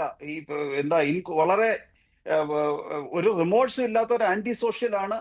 അദ്ദേഹത്തിനെ പുറത്തു വിടുക എന്ന് പറഞ്ഞാൽ ഒരു പേപ്പട്ടിയെ അഴിച്ച് നാട്ടിലേക്ക് വിടുന്നതിന് സമാനമായിട്ടുള്ള പ്രശ്നങ്ങൾ ഉണ്ടാക്കുന്ന ഒരു ഒഫൻഡറാണ്. അപ്പോ ഇതിന് എയ്ഡ് ചെയ്തിട്ടുള്ള ഉദ്യോഗസ്ഥരെ എല്ലാം ക്രിമിനൽ നടപടിക്രമത്തിന് വിധേയനാക്കണം. ഇയാളുടെ പേരിൽ ഡിസ്റ്റിങ്ക്ട് ഒഫൻസ് ചാർജ് ചെയ്തിട്ട് ഇയാളെ ഇനി ഡിറ്റൻഷനിൽ തന്നെ നിർത്തണം. പിന്നെ ഈ 14 വർഷം കഴിഞ്ഞാൽ തുറന്നു വിടുക എന്നുള്ളത് ഒരു മാൻഡേറ്ററി ഒന്നും അല്ലല്ലോന്നേ. സർക്കാർ കാലാകാലങ്ങളായി രാഷ്ട്രീയ മറ്റ് പരിഗണനകളും മറ്റ് സ്വാധീനങ്ങളും പോലീസ് ഉദ്യോഗസ്ഥരുമായിട്ടുള്ള ഡെറ്റനുവിന്റെ വഴിവിട്ട ബന്ധങ്ങളും ഒക്കെ കണക്കിലെടുത്തിട്ടാണല്ലോ അധികാരത്തിലിരിക്കുന്നവർക്ക് ജയിൽ പുള്ളികളുമായിട്ടുള്ള പലതരത്തിലുള്ള ബന്ധങ്ങളും രാഷ്ട്രീയ വ്യാവഹാരിക ബന്ധങ്ങൾ അല്ലാതെ തന്നെ വ്യക്തിഗത ബന്ധങ്ങളും ഒക്കെ കണക്കിലെടുത്ത് അതിന്റെ പരിലാളനയിൽ നിയമത്തിന്റെ ലീവേ മുതലെടുത്ത് പുറത്തു വരാൻ പലർക്കും കഴിഞ്ഞിട്ടുണ്ടോ എന്ന് പറഞ്ഞ് ഗോവിന്ദച്ചാമിക്ക് അല്ലാതെ തന്നെ പുറത്തു വരാൻ കഴിയണമെന്നില്ല. അല്ല, അതുപോലെ ശ്രീ എം ആർ അഭിലാഷ്, ഈ ഗോവിന്ദച്ചാമിയെ പുറത്ത് വിട്ടിരുന്നുവെങ്കിലും നമ്മളൊക്കെ ഈ ജയിലധികൃതർ പറയുന്ന കാര്യങ്ങൾ വിശ്വസിച്ചേ പറ്റുകയുണ്ടായിരുന്നുള്ളൂ, ഇല്ലേ? തീർച്ചയായിട്ടും അങ്ങനെ ഒരു ആഖ്യായിക വരില്ല എന്നൊന്നും നമുക്ക് മുൻകൂട്ടി പറയുവാൻ കഴിയില്ല. പക്ഷെ എന്തായാലും ഇന്ന് നടന്ന സാഹചര്യത്തിൽ, ഇങ്ങനൊരു ജയിൽ ചാട്ടം നടന്ന സാഹചര്യത്തിൽ ഉടനെയെങ്കിലും അത്തരത്തിൽ സ്റ്റേറ്റിന്റെ ഭാഗത്തു നിന്നൊരു തലോടൽ അയാൾക്ക് കൈവരുമെന്ന് തോന്നുന്നില്ല. ജയിലിൽ നിന്നും പുറത്തുവിടാൻ ഒരു തരത്തിലും യോഗ്യനല്ലാത്ത ഒരു മനുഷ്യൻ തന്നെയാണ്. അയാളുടെ ജീവിതം മുഴുവനും ജയിലിൽ കഴിയുവാൻ തന്നെ യോഗ്യതയുണ്ടെന്ന് അടിവരയിട്ട് ഉറപ്പിക്കുന്ന കാര്യമാണ്. അയാളെ കണ്ട ഒരു വ്യക്തിയെ ജയിൽ പുള്ളിയായിട്ട് അയാൾ ഭീഷണിപ്പെടുത്തി കൊന്നുകളയുമെന്ന് മറ്റോ പറഞ്ഞു. കണ്ടോണം, നിയമത്തിൽ നിന്ന് ഒളിച്ചോടിക്കൊണ്ടിരിക്കുന്ന ഒരു അവസരത്തിലും അയാളെ കോൺഫ്രണ്ട് ചെയ്ത ഒരാളെ കൊന്നുകളയുമെന്ന് പറയണമെന്നുണ്ടെങ്കിൽ അവൻ എത്രമാത്രം വലിയ ക്രിമിനൽ ആയിരിക്കും. അപ്പോ he's a threat to society. അയാൾ പുറത്തു വരാതിരിക്കുക എന്നുള്ളത് നിയമത്തിന്റെ ഉത്തരവാദിത്വമാണ്. ഇല്ല എന്നുണ്ടെങ്കിൽ മരണങ്ങളിലും ബലാത്സംഗത്തിലും ഇരകളായിട്ട് വരുന്നവരായിരിക്കും അതിന്റെ ജീവിക്കുന്ന തെളിവുകളായി, അല്ലെങ്കിൽ അങ്ങനെയുള്ള തെളിവുകളായിട്ട് സമൂഹത്തിന് മുൻപിൽ വരാൻ പോകുന്നത്. ഈ ജയിൽ ചാടിയ സമയത്ത് തന്നെ കേരളം ഭയന്നിരുന്നു ഇയാൾ എങ്ങോട്ടാണ് പോകുന്നത് എന്ന്. ആ പോലീസ് ഉദ്യോഗസ്ഥൻ, ഇയാളെ അറസ്റ്റ് ചെയ്ത പോലീസ് ഉദ്യോഗസ്ഥൻ നൽകിയ മുന്നറിയിപ്പും ഞെട്ടിക്കുന്ന കാര്യമായിരുന്നു. കാരണം ട്രയൽ സമയത്ത് പോലും ഇദ്ദേഹം വനിതാ ഡോക്ടറോട് അപമര്യാദയായ രീതിയിലാണ് അദ്ദേഹത്തിൻ്റെ ഇയാളുടെ ഭാവം എന്ന് ആ പോലീസുകാരൻ പറയുകയുണ്ടായി. അത് ഞെട്ടിക്കുന്ന കാര്യമായിരുന്നു. ഒരു തരത്തിലുള്ള റിഗ്രറ്റും ഇയാളിൽ ഒരു സമയത്തും ഉണ്ടായിരുന്നില്ല എന്നുള്ളതാണ്. ഒരു കുറ്റബോധവും ഇല്ലാത്ത ഒരാളാണ് ഗോവിന്ദച്ചാമി എന്നുള്ള കാര്യവും അഷ്റഫ് എന്നുള്ള ആ പോലീസ് ഉദ്യോഗസ്ഥൻ രാവിലെ പറഞ്ഞിരുന്നു. എന്തായാലും ഈ കൊടും കുറ്റവാളിയായ ഗോവിന്ദച്ചാമിയെ കണ്ണൂർ സെൻട്രൽ ജയിലിന് പുറത്തെത്തിച്ച് മുഖ്യമന്ത്രി കൈകാര്യം ചെയ്യുന്ന ജയിൽ വകുപ്പിൻ്റെ സിസ്റ്റവും തകരാറിലായിരിക്കുന്ന ഈ സമയത്ത് സൗമ്യയുടെ അമ്മയുടെ പ്രതികരണം വളരെ പ്രധാനപ്പെട്ട കാര്യമാണ്. എത്രയും പെട്ടെന്ന് പിടിക്കണം എന്ന് അവർ രാവിലെ തന്നെ ആവശ്യപ്പെട്ടതാണ്. പിടിച്ചതിന് ശേഷം ആ സന്തോഷം അവർ പറയുകയും ചെയ്തു. പക്ഷേ പലരുടെയും സഹായം കിട്ടിയിട്ടുണ്ട് എന്നുള്ള സംശയം അവർ പ്രകടിപ്പിക്കുകയും ചെയ്തു. അവരുടെ വാക്കുകളിലേക്ക്. ഇതറിഞ്ഞപ്പോൾ തന്നെ നമ്മൾ ഞെട്ടിപ്പോവുക ചെയ്തത്. കാരണം ഞാൻ ഈ 15 വർഷം ഈ 5-6 മാസമായി ഞാൻ ഇതേ വാക്ക് എന്നും ഉച്ചരിച്ചു കൊണ്ടിരിക്കണം. ഞാൻ അനുഭവിച്ച വേദന ഇനിയൊരമ്മ ഈ ലോകത്തിൽ കരയരുതെന്ന് ഞാൻ ആഗ്രഹിച്ചിട്ടുണ്ടായിരുന്നത്. അത്രയേറെ നമ്മൾ അത് ഒരു ദുഃഖമായ ഒരു കാര്യമാണ്. അപ്പം ഇന്നിപ്പോൾ ഇത് ഈ ഇങ്ങനെയുള്ളൊരു മനസ്സുള്ള ഇവൻ ജയിൽ ചാടി കഴിഞ്ഞിട്ടുണ്ടെങ്കിൽ ഇനി എത്ര പെൺകുട്ടികളുടെ ജീവിതമാണ് നഷ്ടപ്പെട്ടു പോകുക, എത്ര സ്ത്രീകളുടെ ജീവിതം എന്തായി പോകും എന്നുള്ളൊരു വല്ലാത്തൊരു ദുഃഖമായിരുന്നു എൻ്റെ മനസ്സിൻ്റെ ഉള്ളിലുണ്ടായിരുന്ന വിഷമങ്ങൾ മൊത്തം എനിക്കതായിരുന്നു. ഈ ഗോവിന്ദൻചാമി ഇതിൻ്റെ ഉള്ളിൽ നിന്ന് പുറത്തിറങ്ങാൻ ആരുടെല്ലോ സഹായം അവനുണ്ടായിട്ടുണ്ട്. അവനല്ലാതെ ഒരിക്കലും അവന് ഒറ്റയ്ക്ക് ഇത്രയും വലിയൊരു മതിലും ഈ ജയിലിനുള്ളിൽ നിന്ന് പുറത്തേക്ക് വരാനും എല്ലാ സൗകര്യങ്ങളും ആരോ അവിടെ ഒരുക്കി കൊടുത്തിട്ടുണ്ട്. കാരണം 2-4 പോലീസുകാർ കാവലുള്ള ഒരാളാണ് ഈ ഗോവിന്ദൻചാമി. എത്രയും വലിയൊരു ക്രിമിനലാണ് അവൻ. ആ ക്രിമിനലിനെ പിന്നെ രക്ഷപ്പെടുത്താൻ വേണ്ടിയിട്ട് ആരെങ്കിലും ഇത് പുറത്തില്ലാതെ എങ്ങനെ പുറത്തിറങ്ങുന്നത്? അല്ലാതെ അവന് എങ്ങനെ പുറത്തിറങ്ങാൻ കഴിയും? അവന് പുറത്തിറങ്ങാൻ കഴിയും? അപ്പം അത് നമുക്കത് പറയാതിരിക്കാൻ പറ്റില്ല. ഇതിൻ്റെ പിന്നെ ഈ മതിൽ ഇത്രയും വലിയ മതിലാണിത്, ചെറിയ മതിലൊന്നും അല്ലത്.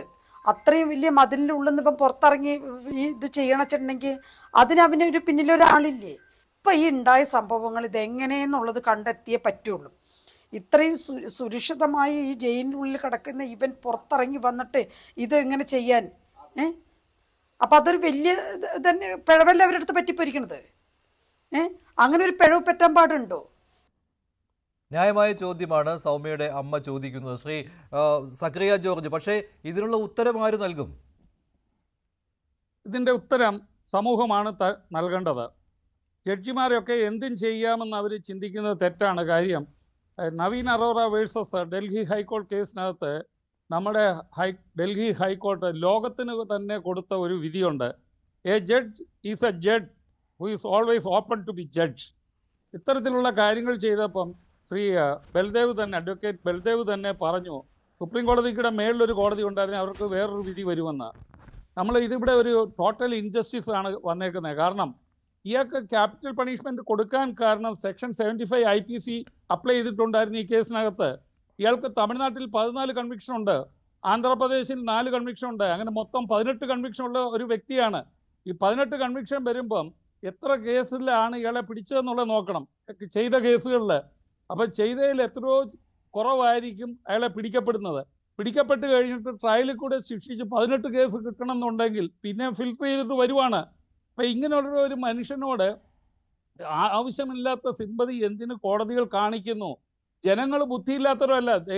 സുപ്രീം കോടതിയിൽ ഇരിക്കുന്ന ജഡ്ജിമാർ തന്നെ ദൈവം തലച്ചോറ് കൊടുത്തിട്ടുള്ളതാണ് പൗരനും. അവനും തലച്ചോറ് ഉപയോഗിക്കും. തലച്ചോറ് ഉപയോഗിച്ചിട്ട് നമ്മുടെ ജുഡീഷ്യറിയുടെ ക്വാളിറ്റി, പ്യൂരിറ്റി അവരെ അസസ് ചെയ്യും. അവര് വകവെക്കരുത്, അതിനുള്ള ഒരു വഴിവെക്കരുത്. നമുക്കറിയാം പ്രിൻസിപ്പിൾസ് ഓഫ് നാച്ചുറൽ ജസ്റ്റിസ്. എന്തുകൊണ്ട് നമ്മുടെ ജുഡീഷ്യൽ സിസ്റ്റത്തിനകത്ത് ട്രയൽ കോർട്ടിനെ കൂടെ കേൾക്കുന്നില്ല? ഹൈക്കോടതി ഒരു കേസ് എടുക്കുമ്പോൾ ട്രയൽ ജഡ്ജിനെ കേൾക്കണം. അത് കഴിഞ്ഞിട്ട് സുപ്രീം കോടതി പോവാമെങ്കിൽ സുപ്രീം കോടതി ട്രയൽ കേൾക്കണം. How you judges protection act sir. അല്ല, ജഡ്ജസ് പ്രൊട്ടക്ഷൻ ഉണ്ടെങ്കിൽ ലോ ഉണ്ട്, ആയിക്കോട്ടെ, അമെൻഡ് ചെയ്യാമല്ലോ കോടതി. എന്തിനാണ് പിന്നെ പാർലമെന്റ് ഉണ്ടാക്കി വെച്ചേക്കുന്നത്? It should be amended. You should go for laws which have not been enacted.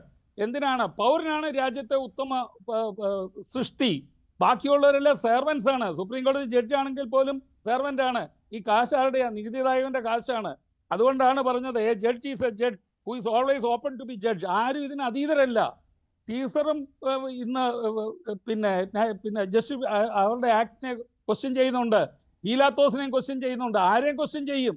ജനത്തിനെ prevent ചെയ്യാനൊന്നും ഒരാൾക്കും പറ്റത്തില്ല. Sky is the limit. അല്ല, ബിയോണ്ട് ദാറ്റ്. കാര്യം there are footstep on the moon എന്ന് പറയുന്ന പോലെ ഇതിനൊക്കെ അപ്പുറം പോവും. അങ്ങനെ ആരെങ്കിലും വിമർശിച്ചാൽ ആ വിമർശനത്തിന്റെ പേരിൽ പിടിച്ചിടാനോ ഉപദ്രവിക്കാനാണെങ്കിൽ ഈ രാജ്യത്തെ പൗരന്മാരൊന്നും കാണത്തില്ല. ജനങ്ങൾക്ക് ഫ്രീഡം ഉണ്ട്. ഈ ഫ്രീഡം 1947 നമ്മുടെ സ്വാതന്ത്ര്യ സമരസേനാനികൾ നമുക്ക് നേടിത്തന്ന ഫ്രീഡമാണ്. പക്ഷെ അതിൻ്റെ അർത്ഥം അവരെ ആരെയും ഡിസ്റെസ്പെക്ട് ചെയ്യാനല്ല. ഓരോ വാക്കുകളും അക്ഷരങ്ങളും അക്കാഡമിക് അനാലിസിസിന് വിധേയമാക്കാവുന്നതാണ്. അപ്പോൾ തീർച്ചയായിട്ടും ഈ 75 വെച്ച് നോക്കിയിട്ടുണ്ടെങ്കിൽ ഈ ബഹുമാനപ്പെട്ട മിടുക്കന്മാരായ ജഡ്ജിമാർക്ക് ചോദിക്കാമായിരുന്നു, ആ കമ്പാർട്ട്മെന്റിലെ ഡോർവേയിലെ ക്യാമറ ഉണ്ടോ എന്ന് ചോദിക്കണം. ക്യാമറ ഇല്ലാത്തടത്ത് എന്ത് പറ്റുന്നു? ഇത് അവർക്ക് പ്രൊഡ്യൂസ് ചെയ്യാൻ പറ്റുന്നില്ല. ഇപ്പോഴാണ് ക്യാമറ വെക്കുന്നത്, ഇപ്പോൾ ഒരു ഡിസിഷൻ വരുന്നു. അപ്പം VIP-യുടെ അവിടെ എല്ലാം ക്യാമറ വെച്ച് കാര്യം, അവരാണ് ഈ രാജ്യത്തിന്റെ ശക്തി. പക്ഷെ ജീവിക്കുന്നത് പാവപ്പെട്ടവന്റെ പണത്തിലാണ്, നികുതിദായകന്റെ കാശിലാണ്. ഇവിടെ അറിയാം. ശരി, അഭിലാഷ്, അങ്ങനെ സുപ്രീം കോടതി ജഡ്ജിയുടെ ചോദ്യം അത് തെറ്റായി പോയി എന്നുള്ളതാണ്. തീർച്ചയായിട്ടും അവർ അനലൈസ് ചെയ്യുമ്പോൾ അവർ എല്ലാ ആസ്പെക്ടും നോക്കണം. ഇതിനകത്തെ ഈ ചോദ്യം എന്നോടാണെന്ന് തോന്നുന്നു. അതെ അഭിലാഷ്. അല്ല ഇതിനകത്ത് എന്റെ അഭിപ്രായം ശ്രീ സക്കറിയ ജോർജിന്റെ നിന്നും വ്യത്യസ്തമാണ്. ധാർമ്മികമായിട്ട് എനിക്കും അയാളെ വധശിക്ഷയോട് ഞാൻ പൊതുവെ എതിരാണെങ്കിലും മാനുഷികമായിട്ടുള്ള ചില ചോദനകൾ മനുഷ്യന്റെ ഉള്ളിൽ വരുമല്ലോ. ഇങ്ങനെ അബലയായിട്ടുള്ള ഒരു കുട്ടിയെ കൊലപാതകത്തിന് വിധേയയാക്കിയ ഒരു വ്യക്തിയോട് ഒരു തരത്തിലുള്ള ദാക്ഷിണ്യവും എനിക്കുണ്ടായിട്ടല്ല ഞാൻ പറഞ്ഞത്. പക്ഷെ അഭിഭാഷകൻ എന്നുള്ള നിലയിൽ കോടതി ഉത്തരവിനെ അതിൻ്റെതായിട്ടുള്ള പരിപ്രേക്ഷ്യത്തിൽ കാണണമെന്നുള്ളത് തന്നെയാണ്. ഇന്ത്യയിലെ ക്രിമിനൽ നിയമത്തിൽ ഏറ്റവും കുലപതികളായിട്ടുള്ള വ്യക്തികളാണ് സ്റ്റേറ്റിന് വേണ്ടി ആർഗ്യൂ ചെയ്തത്. ഫൈനൽ ഹിയറിംഗ് റിവ്യൂ പെറ്റീഷന്റെ ഹിയറിംഗിലൊക്കെ വന്നപ്പോൾ ക്രിമിനൽ ലോയിലെ കുലപതികളാണ് ആർഗ്യൂ ചെയ്തത്. അതിനകത്ത് യാതൊരു സംശയമുള്ള കാര്യമല്ല. കോടതി ചോദിച്ച ചോദ്യങ്ങൾക്കൊന്നും മറുപടി കൊടുക്കാൻ കഴിയാത്ത തരത്തിൽ വിചാരണ അത്ര ഇനപ്റ്റായിട്ടായിരുന്നു എന്ന പ്രോസിക്യൂഷന്റെ കാര്യങ്ങൾ പുറത്തു കൊണ്ടുവന്നത്, റെക്കോർഡിൽ കൊണ്ടുവന്നത് പ്രോസിക്യൂഷൻ മൊഴികളിൽ നിന്ന് തന്നെ, സാക്ഷികളിൽ നിന്ന് തന്നെ മറിച്ചിട്ടുള്ള കാര്യങ്ങൾ റെക്കോർഡിൽ വന്നതുകൊണ്ടാണ് കോടതിയുടെ ചോദ്യങ്ങൾക്ക് മറുപടി കൊടുക്കാൻ കഴിയാത്തത്. ധാർമ്മിക രോഷം എനിക്കും പ്രകടിപ്പിക്കാം. ശ്രീ അഭിലാഷ്, ഇത് കോൾഡ് ബ്ലഡഡ് മർഡർ ആണ്. ട്രെയിനിൽ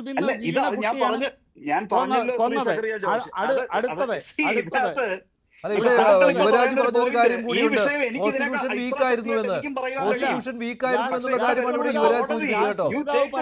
തീരുമാനങ്ങൾ പാവപ്പെട്ടവർക്ക് വേണ്ടി വേണമെന്ന് രാഷ്ട്രം മഹാത്മാഗാന്ധി പറഞ്ഞിട്ടുണ്ട്. സമ്മതിച്ചു, ഇതിനോട് ഒരു വിരോധമില്ലപ്പാ. അല്ല അഭിലാഷ്, ഒരു കാര്യം കൂടിയുണ്ട്, യുവരാജ് ഇവിടെ സൂചിപ്പിച്ച കേട്ടിരുന്നല്ലോ. ഒറ്റ സെക്കൻഡ് അഭിലാഷ്, യുവരാജ് ഇവിടെ സൂചിപ്പിച്ച കേട്ടല്ലോ. അപ്പുറത്തൊരു മഹാൻ ഇല്ല ഇന്ത്യയില്. അല്ലെ, മഹാരഥന്മാരാണ് വന്നതെന്ന് പറയുമ്പോൾ പ്രോസിക്യൂഷൻ വീക്കായിരുന്നു എന്ന് യുവരാജ് ഗോകുലൂടെ പറഞ്ഞു. അന്നത് ഏറെ ചർച്ച ചെയ്തതാണ്. പ്രോസിക്യൂഷൻ വിചാരണ വേളയില്ല. കേസ് പ്രോസിക്യൂഷന്റെ വീക്ക്നെസിനെ കുറിച്ച് പറഞ്ഞത് സുപ്രീം കോടതിയിൽ പ്രോസിക്യൂട്ട് ചെയ്യപ്പെടുന്നില്ല. വിചാരണ വേളയിൽ അവിടെ വിചാരണയിൽ വന്ന പാളിച്ചകളാണ്. അത് ഈ നമ്മുടെ നിയമപ്രകാരം ദൗർഭാഗ്യവശാൽ ഒരു നമ്മള് ഫോളോ ചെയ്യുന്ന സിസ്റ്റം ഓഫ് ക്രിമിനൽ ട്രയൽ എന്ന് പറയുന്നത്, ഒരു കുറ്റവാളി അയാൾ പല കുറ്റകൃത്യങ്ങൾ അയാൾ ചെയ്തിട്ടുണ്ടാകാം, പക്ഷെ ഒരു ഒഫൻസ് അയാൾക്കെതിരെ അലജ് ചെയ്യുമ്പോൾ അത് സംശയങ്ങൾക്ക് അതീതമായി അത് തെളിയിക്കപ്പെട്ടിട്ടുണ്ടെങ്കിൽ മാത്രമേ അതിന്റെ പുറത്ത് ശിക്ഷ കോടതിക്ക് അഫേം ചെയ്യാനൊക്കൂ. സുരേഷനാണ് കേരള ഹൈക്കോർട്ടിൽ ഇത് വാദിച്ചിരിക്കുന്നത്. അന്ന് വളരെ വിശദമായിട്ട് ഈ വിഷയങ്ങൾ എല്ലാവരും ചർച്ച ചെയ്തല്ലേ. ട്രയൽ കോടതിയിലാണ്. സുരേഷിനെ എനിക്കറിയാം, വളരെ പ്രഗത്ഭനായിട്ടുള്ള ലോയറാണ്. ഞാൻ അദ്ദേഹത്തിനെ കുറിച്ചൊന്നുമല്ല, വിചാരണ വേളയിൽ വിശദമായി പഠിച്ച അദ്ദേഹം ഉൾപ്പെടെയുള്ള ആൾക്കാരെ മാറ്റി നിർത്തിയിട്ട് സുപ്രീം കോടതിയിലേക്ക് പോകുന്ന സമയത്ത് തീർച്ചയായിട്ടും അത് നമുക്ക് വിക്ടിം ഓറിയന്റഡ് ജസ്റ്റിസ് വേണം. നമുക്ക് അറിയാം, ധർമ്മസ്ഥൽ ഇപ്പൊ അധർമ്മസ്ഥലായി മാറുന്നു. ഇങ്ങനെ വന്നു കഴിയുമ്പോൾ ഇവിടുത്തെ പാവപ്പെട്ടവർക്ക് ജീവിക്കാൻ പറ്റാത്ത രീതിയാകും. അപ്പം എന്ത് പറ്റുന്നു? പബ്ലിക് ഒപ്പീനിയൻ അനുസരിച്ചോ പബ്ലിക് ഇൻട്രസ്റ്റ് അനുസരിച്ചോ കോടതിക്ക് വിധി പറയാൻ പറ്റില്ല. കോടതിയുടെ മുന്നിൽ വരുന്ന എവിഡൻസ് വെച്ചോണ്ട് അത് ശരിയാണ്. പക്ഷെ സുപ്രീം കോടതിക്ക് ഇപ്പൊ കേരളത്തിലെ ജനങ്ങൾക്ക് ഉണ്ടാകുന്ന വികാരത്തെ കുറിച്ചിട്ടൊന്നും വലിയ ധാരണ ഉണ്ടാവില്ല. പക്ഷെ അവിടെ പ്രൊവൈഡ് ചെയ്യേണ്ടത് വികാരങ്ങളല്ല, ഇമോഷൻസ് അല്ല, കൃത്യമായിട്ട് ഫാക്ട്സ് ആണ്. ആ ഫാക്ട്സ് അവിടെ പ്രൊവൈഡ് ചെയ്യുന്നതിനകത്ത് പ്രോസിക്യൂഷന്റെ സമയത്ത് വീഴ്ച ഉണ്ടായിട്ടുണ്ട് എന്നുള്ളതാണ്. അത് എനിക്ക് തോന്നുന്നു സൗമ്യയുടെ അമ്മ ഉൾപ്പെടെയുള്ള ആൾക്കാർ അതിനകത്ത് ആശങ്ക പ്രകടിപ്പിക്കുകയും ചെയ്തിട്ടുണ്ട്.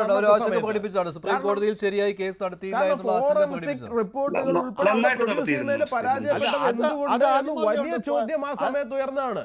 അന്ന് ആ സമയത്ത് ഗവൺമെന്റ് മറുപടി പറഞ്ഞത് ജീവപര്യന്തമാണെങ്കിൽ പോലും ഈ പറയുന്ന ഗോവിന്ദച്ചാമി ഒരിക്കലും ജയിലിന് പുറത്തേക്ക് വരില്ല എന്ന് ഞങ്ങൾ ഉറപ്പുവരുത്തും എന്നൊക്കെയാണ് അന്ന് സംസ്ഥാന സർക്കാർ അവസാനം അതിനെ മറികടക്കുവാൻ വേണ്ടിയിട്ട് പറഞ്ഞു വെച്ചത്. ശരി, അതിനിടയിലാണ് ഇപ്പോൾ ഗോവിന്ദച്ചാമി സ്വയം പുറത്തു വന്നതും. ശരി, നന്ദി.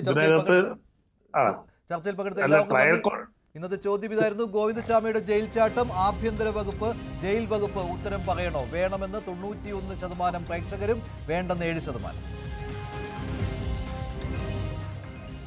വേണ്ടിവരെ അവസാനിക്കുന്നു. നന്ദി, നമസ്കാരം.